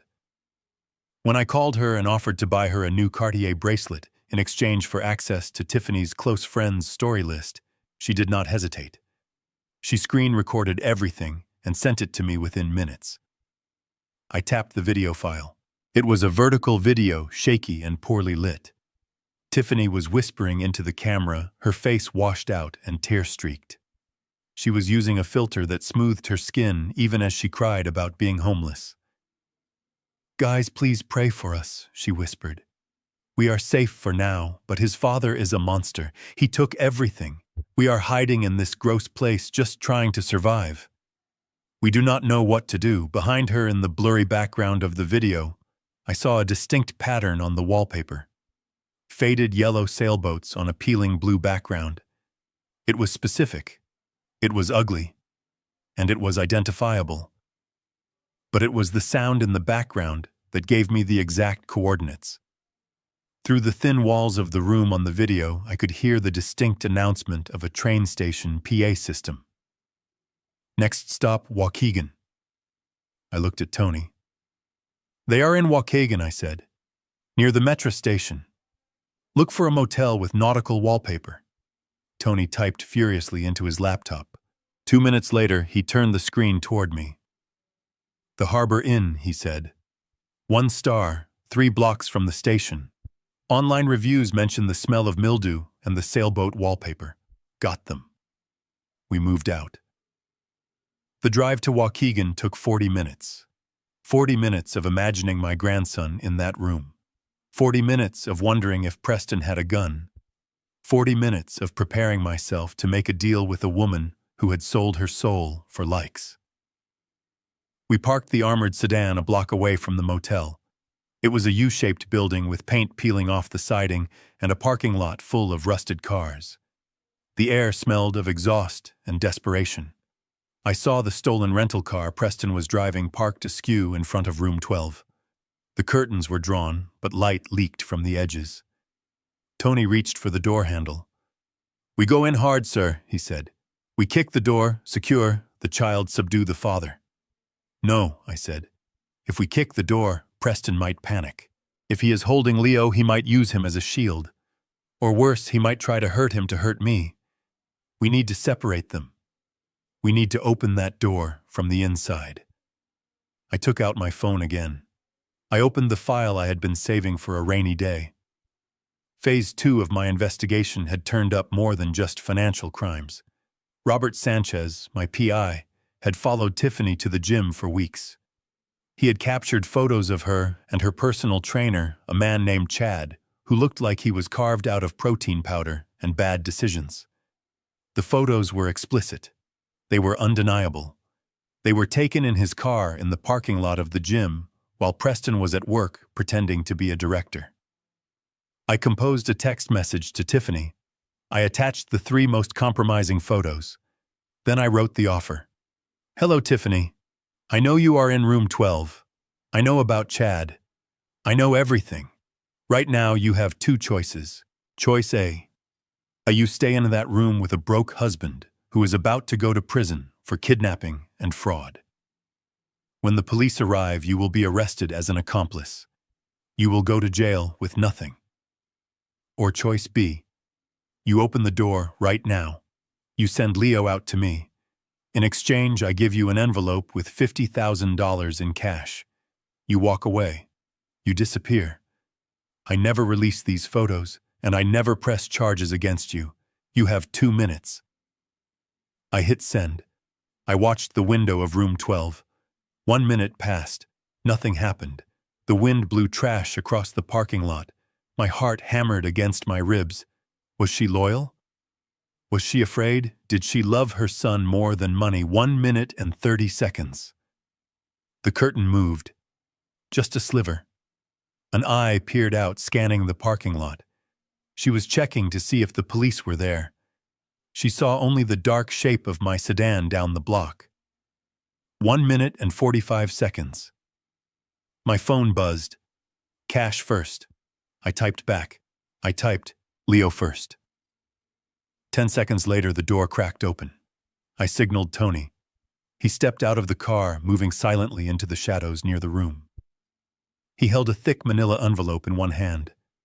The door opened wider. Tiffany stepped out. She was shivering, wearing a hoodie pulled low over her face. She looked around nervously. She did not look back into the room. She did not look worried about her husband. She pushed Leo out the door. My grandson looked small. He was wearing his school uniform, rumpled and dirty. He was clutching a backpack. His eyes were wide and red from crying. "Go," Leo Tiffany whispered, pushing him toward the parking lot. "Go to the black car." Leo hesitated. He looked at his mother. "Mom, are you coming? Go," she hissed. "Just go." Leo ran. He ran toward my car, his little legs pumping against the cold pavement. Tony intercepted him halfway, shielding him with his body, guiding him to the back seat of the sedan. As soon as Leo was safe inside the car, Tony turned back to Tiffany. He tossed the envelope. It landed at her feet. She scrambled for it. She ripped it open, counting the stacks of $100 bills. She did not look at her son. She did not look at the room where her husband lay. She looked only at the money. She shoved the envelope into her hoodie, zipped it up, and ran. She ran toward the train station, disappearing into the night without a backward glance. She had sold her family for $50,000, and she thought she got a good deal. I turned to Leo. He was shaking in the back seat. I pulled him into a hug. He smelled of motel soap and fear. "Grandpa," he sobbed, burying his face in my coat. "I want to go home." "You are going home, Leo," I whispered, stroking his hair. "You are safe now. Grandpa has you." I looked up at Tony. "Take him to the safe house," I said. "Get him warm. Get him food. Call Sterling. Tell her we have the boy." "What about you, sir?" Tony asked. I looked at room 12. The door was still slightly ajar. "I have one last piece of business," I said. "Leave me here. Come back for me in 20 minutes. "But sir—" "That is an order, Tony. Go." Tony hesitated, then nodded. He got into the driver's seat and drove Leo away. I stood alone in the parking lot. I walked toward room 12. My footsteps were heavy on the asphalt. I pushed the door open. The room smelled of whiskey and despair. It was a small space cluttered with fast food wrappers and empty bottles.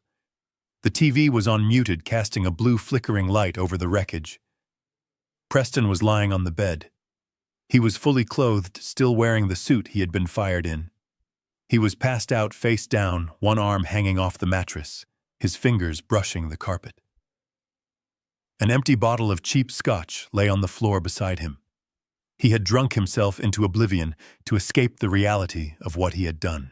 He had kidnapped his son, threatened his father, and then passed out, leaving the door unlocked and his family unprotected. He was pathetic. I walked over to the bed. I looked down at him.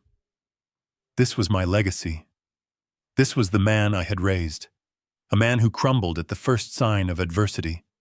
A man who needed a woman to sell him out to save him from himself. I did not feel anger anymore.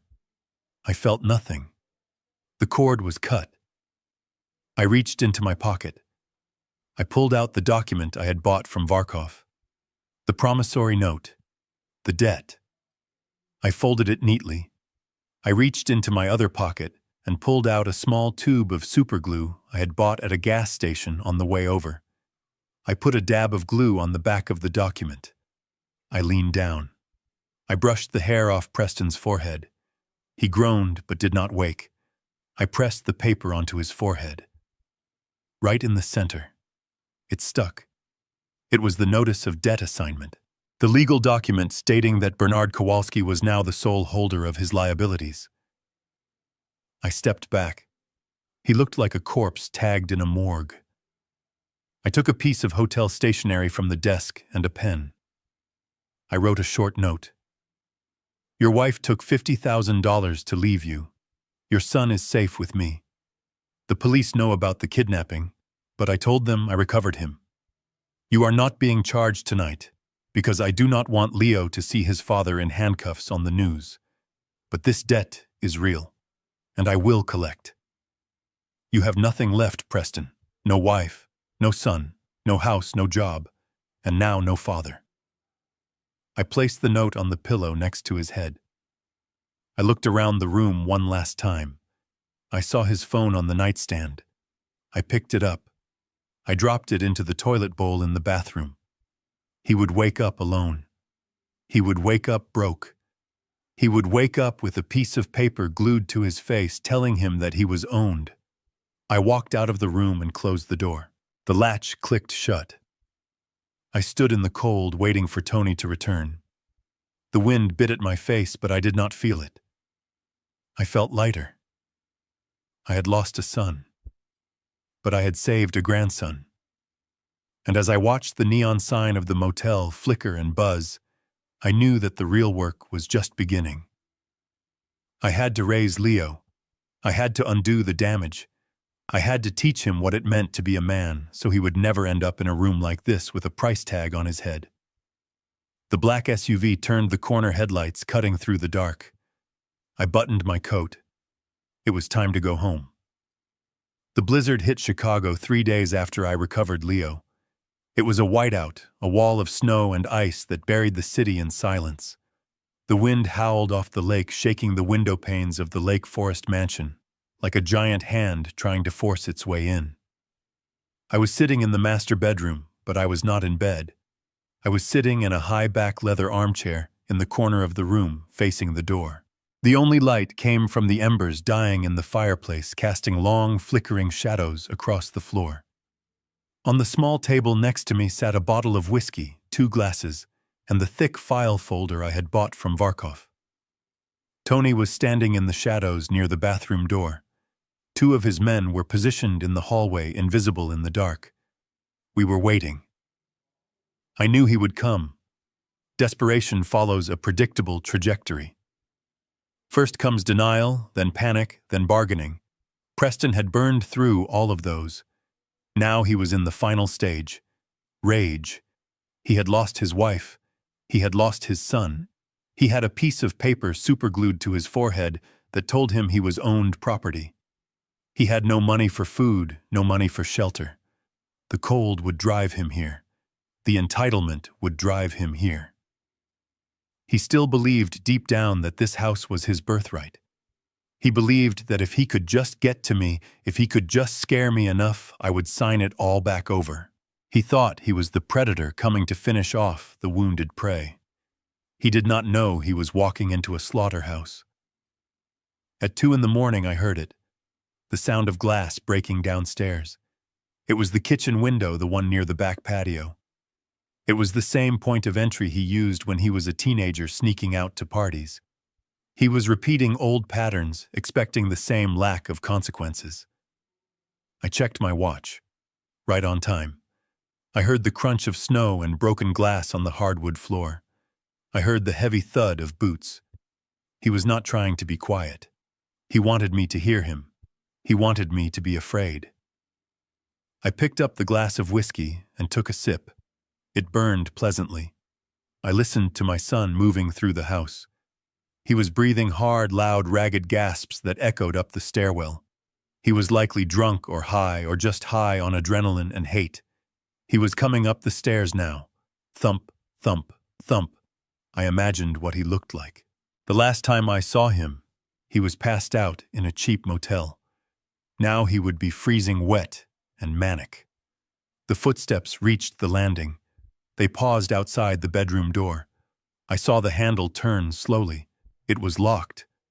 There was a moment of silence. Then a violent kick. The wood splintered. Another kick. The door flew open, crashing against the wall. Preston stood in the doorway. He was a silhouette against the dim light from the hall. He was wearing a dirty parka he must have stolen or found. His hair was plastered to his skull with melting snow, and in his right hand, glinting in the dying firelight, was a knife. It was a chef's knife, probably 8 inches long. He held it with a white-knuckled grip. He stepped into the room. He looked toward the bed. In the darkness, the pile of pillows under the duvet looked like a sleeping body. I had arranged it that way. "Get up," he rasped. His voice was unrecognizable. It was a growl. "Get up, old man." He walked toward the bed, raising the knife. "I am not signing anything," he muttered to himself. You are going to sign. You are going to give it back. Or you are going to die. He reached the side of the bed. He raised the knife high. This was the moment. The line that could never be uncrossed. If he brought that knife down, he was no longer my son. He was a murderer in intent, if not in deed. He brought it down. He stabbed the duvet. Once. Twice. He was screaming now, a wordless sound of fury. He stabbed the feathers, the down flying up into the air like snow. He stabbed it until he realized there was no resistance, no sound of pain, no blood. He froze. He ripped the duvet back. Empty. He stared at the mattress, confused, his chest heaving. Click. I turned on the lamp beside me. At the same moment, Tony flipped the main switch. The room flooded with blinding light. Preston spun around, raising the knife to shield his eyes. He blinked, disoriented. "Drop it!" Tony barked, leveling a Glock 17 at Preston's chest. The two other guards stepped out from the hallway, weapons drawn. Preston looked at the guns. He looked at me, sitting calmly in the chair. He looked at the knife in his hand, as if he had forgotten it was there. It clattered to the floor. He collapsed to his knees, not from surrender, but from exhaustion. He looked at me, his eyes wide and bloodshot. "Dad," he whispered. I did not stand up. I did not rush to comfort him. I looked at him with the clinical detachment of a coroner examining a corpse. "Hello, son," I said. My voice was soft, but it carried in the silent room. I picked up the file folder from the table. I tapped it with my finger. "Let us take inventory of the last 5 minutes, shall we?" I opened the folder. 1 count of breaking and entering, I said. 1 count of assault with a deadly weapon. 1 count of attempted murder. "I saw you stab that pillow, Preston. We all saw it. The cameras saw it. That is 20 years right there." Preston shook his head, tears streaming down his dirty face. "I just wanted to talk. I just wanted you to listen. You brought a knife to a conversation," I said. "That is not talking. That is terrorism." I turned a page in the file. Add to that the kidnapping of a minor, transporting a minor across state lines for the purpose of extortion. That is federal. That is another 20 years. I turned another page. And then we have the financial crimes. Forgery, wire fraud, obtaining loans under false pretenses, identity theft. The documents are right here. The ink is dry. I closed the folder. The sound was like a gunshot. "Grand total," I said, looking him in the eye. "You are looking at life in prison, Preston. You will die in a cage. You will never see Leo again. You will never see the sun without bars across it. You are 40 years old. You will be dead before you are eligible for parole." Preston put his head in his hands and sobbed. It was a pathetic sound. The sound of a man who realizes the game is over and he has lost everything. "Dad, please," he choked out. "Please. I am sick. I need help. Do not send me to jail. I will die in there." "I know," I said. "You are soft. You are weak. You would last about a week in general population before someone made you their property." I stood up then. I walked over to him. Tony tensed, ready to shoot, but I waved him down. I stood over my son. He smelled of sweat and old alcohol and fear. "I have a proposition," I said. Preston looked up, hope warring with terror in his eyes. "Anything. Anything, Dad." "There is an option B," I said. "A way out. A way to avoid prison. But it will cost you everything else." "What is it?" he asked. I walked back to the table and picked up a single sheet of paper. It was a legal document drawn up by Sterling that morning.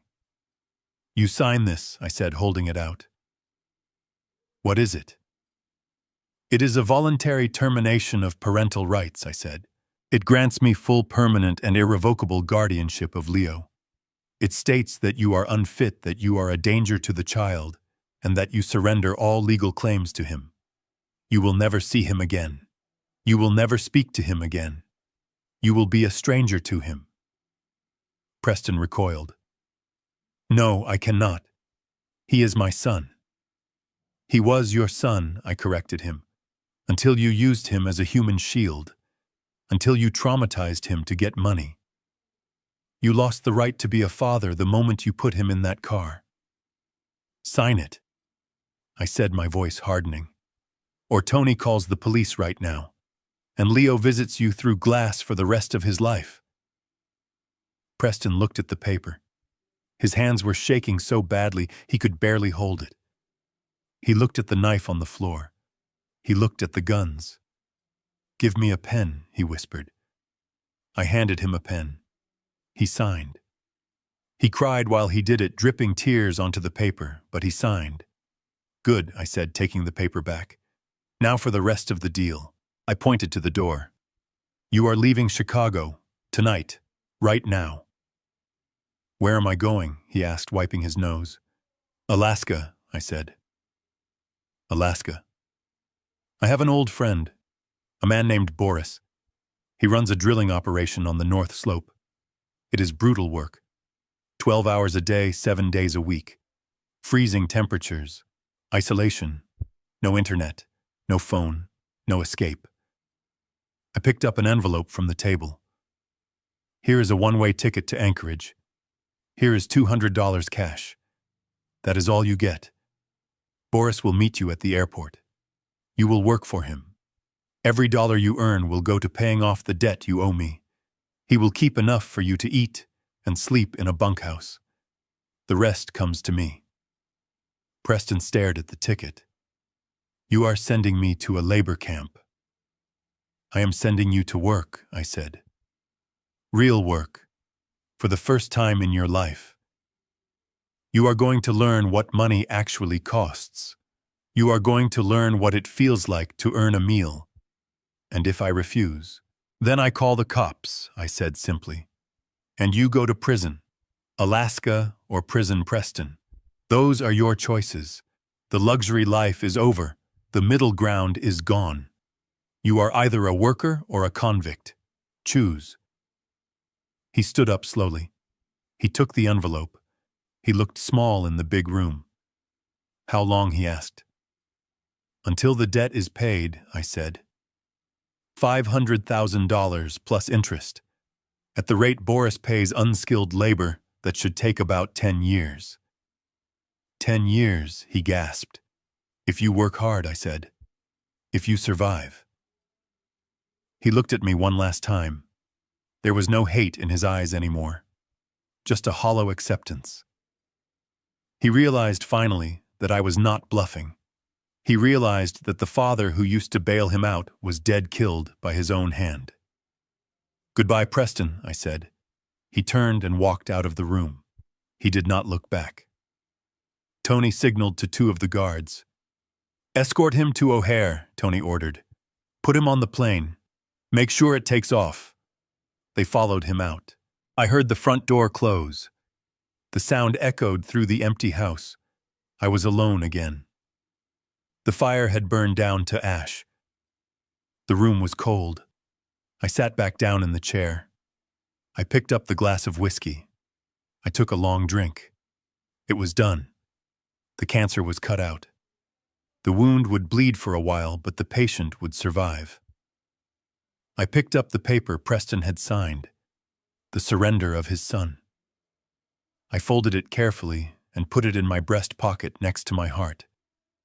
Leo was mine now. He was safe. He would grow up in this house, but he would not grow up like his father. He would know the value of things. He would know respect.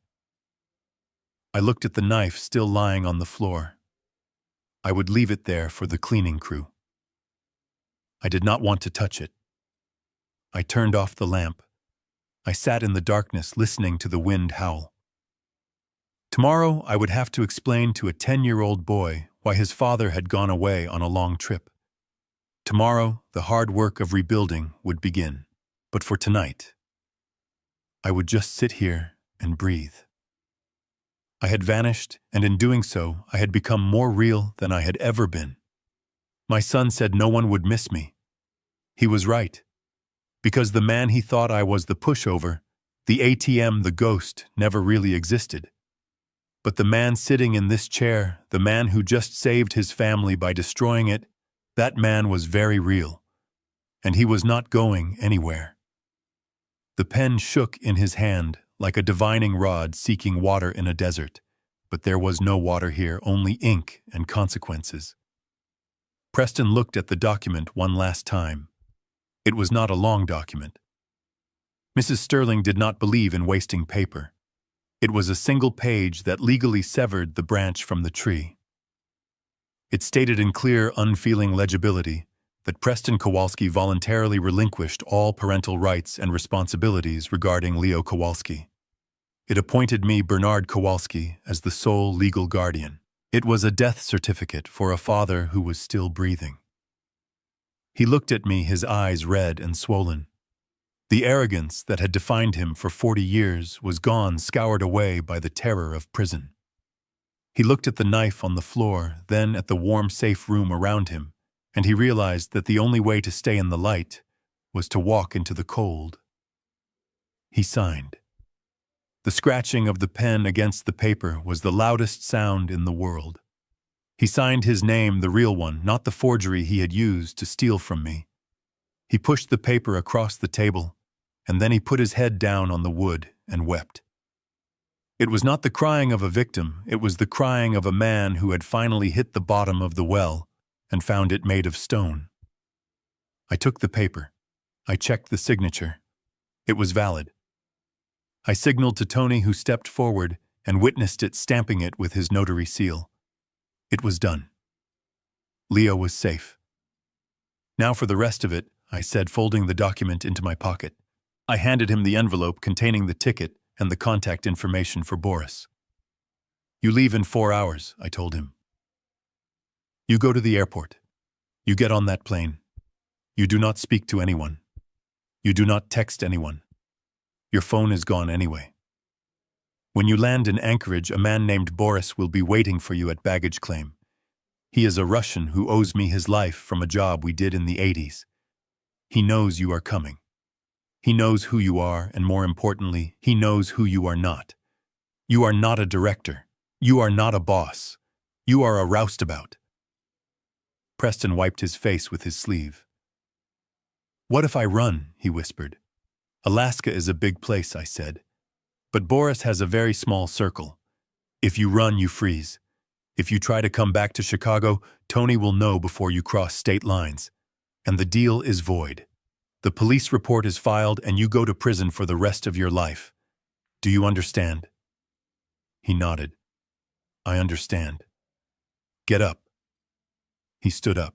He looked around the room he had broken into, the room where he had tried to kill me. He looked at the family photos on the mantel, photos of a time when we were happy, or at least pretending to be. Can I say goodbye to Leo? He asked, his voice cracking. No, I said firmly. You said goodbye to Leo when you kidnapped him. You said goodbye when you traumatized him. You do not get a movie moment. You get a clean break. It is better for him. He needs to forget the man you were so he can become the man you never could be. We walked out of the house. The storm had broken, but the air was still biting cold. The snow was knee-deep. I did not call a limo. I did not ask Tony to drive. I walked Preston to my old Ford F-150, the truck he hated. The truck, he said, was an embarrassment. Get in. I drove him to O'Hare myself. The highways were empty, plowed lanes cutting through the white landscape. We did not speak. There was nothing left to say. The silence between us was not empty. It was filled with the ghosts of 40 years of mistakes. I thought about the little league games I missed working overtime. I thought about the checks I wrote to cover his grades. I thought about the first car I bought him. I had paved the road to this moment with my own good intentions. We pulled up to the terminal. It was 4 in the morning. The airport was waking up. I put the truck in park. I did not turn off the engine. Preston opened the door. The cold air rushed in. He grabbed the small duffel bag Tony had packed for him. Work boots, thermal underwear, a heavy coat, the uniform of his new life. He hesitated 1 foot on the pavement. He looked back at me. I could see the struggle in his face, the desire to say something profound, something that would fix it. But we were past fixing. We were in the demolition phase. I reached into my pocket and pulled out a money clip. I peeled off $200, 4 $50 bills. I held them out. "Here," I said. He took the money. He looked at it. It was less than he used to spend on lunch. "Why?" he asked. "Because you will need to eat before you get to camp," I said. "And because I want you to remember what this feels like. This is charity. This is the last drop of charity you will ever get from me. From now on, you eat what you kill." He nodded slowly. He put the money in his pocket. "Dad," he started.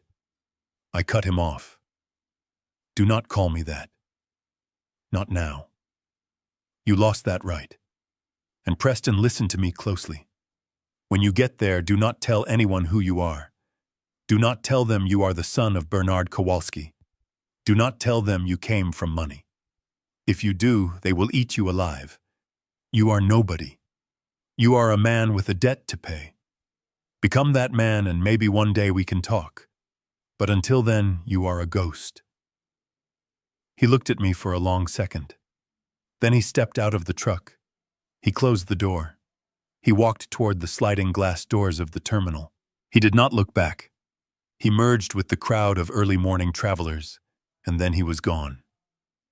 I sat there for a moment, watching the spot where he had vanished. I did not feel sad. I felt a strange sense of alignment. The world was finally in order. The balance sheet was corrected. I put the truck in gear and drove home. I had a grandson to wake up for school. 1 year later, the seasons had turned a full cycle. The summer in Lake Forest was green and vibrant, a stark contrast to the gray winter of our discontent. I was in the backyard wearing a pair of old canvas trousers and a t-shirt. I was kneeling in the dirt holding a wooden slat in place. Next to me, Leo was holding a hammer. He was 11 now, taller, stronger. His face had lost the pinch of anxiety that used to define him. He looked healthy. He looked happy. "Okay, Leo," I said. "Drive it home. Straight and true." Leo focused. He bit his lip in concentration. He swung the hammer. Bang! The nail went in straight. He swung again. Bang! Flush with the wood. "Good job," I said. "That fence is not going anywhere." Leo beamed. He wiped the sweat from his forehead, leaving a streak of dirt. "Thanks, Grandpa. It is hard work." "It is good work," I corrected him. "It is honest work. You build something with your hands, and it stays built. Nobody can take that away from you." He nodded, understanding. We had spent the last year rebuilding not just the house, but his life. He went to a local school. He made friends who liked him for who he was, not what he owned. We cooked dinner together. We fixed things. We talked. He asked about his father sometimes. I told him the truth. I told him his father had gone away to learn how to work. I told him his father was sick with a disease called greed, and he needed a long time to get better. Leo accepted that. He seemed relieved to be out of the chaos. We stood up and admired the fence. It was straight. It was strong. My phone buzzed in my pocket. I wiped my hands on my trousers and pulled it out. It was a text message. The number was unfamiliar. The area code was from Alaska. I stared at the screen. My heart did a slow, heavy thud in my chest. I opened the message. There was a photo. It was a picture of a hand that was calloused, dirty, scarred with grease under the fingernails, a hand that looked like mine used to look 40 years ago. The hand was holding a stack of cash, $500 in 10s and 20s. Below the photo was a text. Payment 1 of 1,000.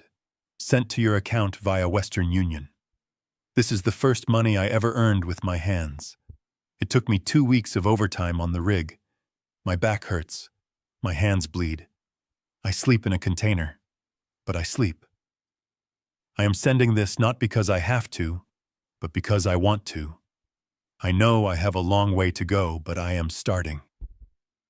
I am sorry, Dad, for everything. P. I looked at the screen.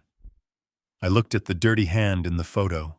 It did not look like the soft, manicured hand of the director of sales. It looked like a man's hand. I looked at Leo, who was gathering the tools. "Who is it?" Grandpa Leo asked, seeing me stare at the phone. I hesitated. I looked at the message again. $500. It was a drop in the ocean of $500,000. But it was the heaviest $500 I had ever seen. It was weight.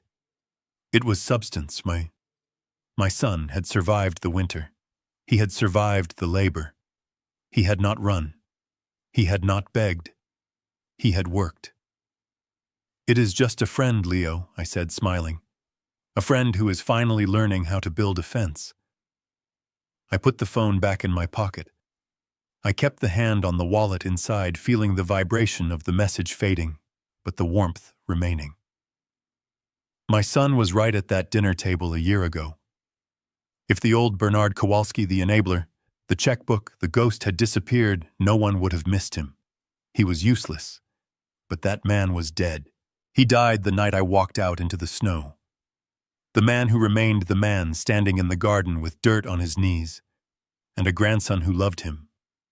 That man was essential. I picked up the toolbox. "Come on, Leo," I said. "Let us go inside. I think we earned some ice cream." We walked toward the house. The sun was shining. The house was solid. The debt was being paid. I had vanished to save them. And in the silence of my absence, my son had finally found his voice. It was a good trade. Here is the lesson I took from the ashes of my old life. I spent 40 years thinking that providing for my family meant protecting them from struggle, but I was wrong. By shielding my son from the weight of the world, I crippled him. I learned that you cannot buy respect, and you certainly cannot buy character. True love is not about being a safety net. It is about teaching your children how to fly, even if it means letting them fall first. By vanishing, I forced the real men in my family to finally appear. A legacy is not what you leave for someone, it is what you leave in them. If you believe that hard work is the only path to true self-worth, hit that like button and subscribe for more stories of justice, and tell me in the comments, have you ever had to use tough love to save someone you care about?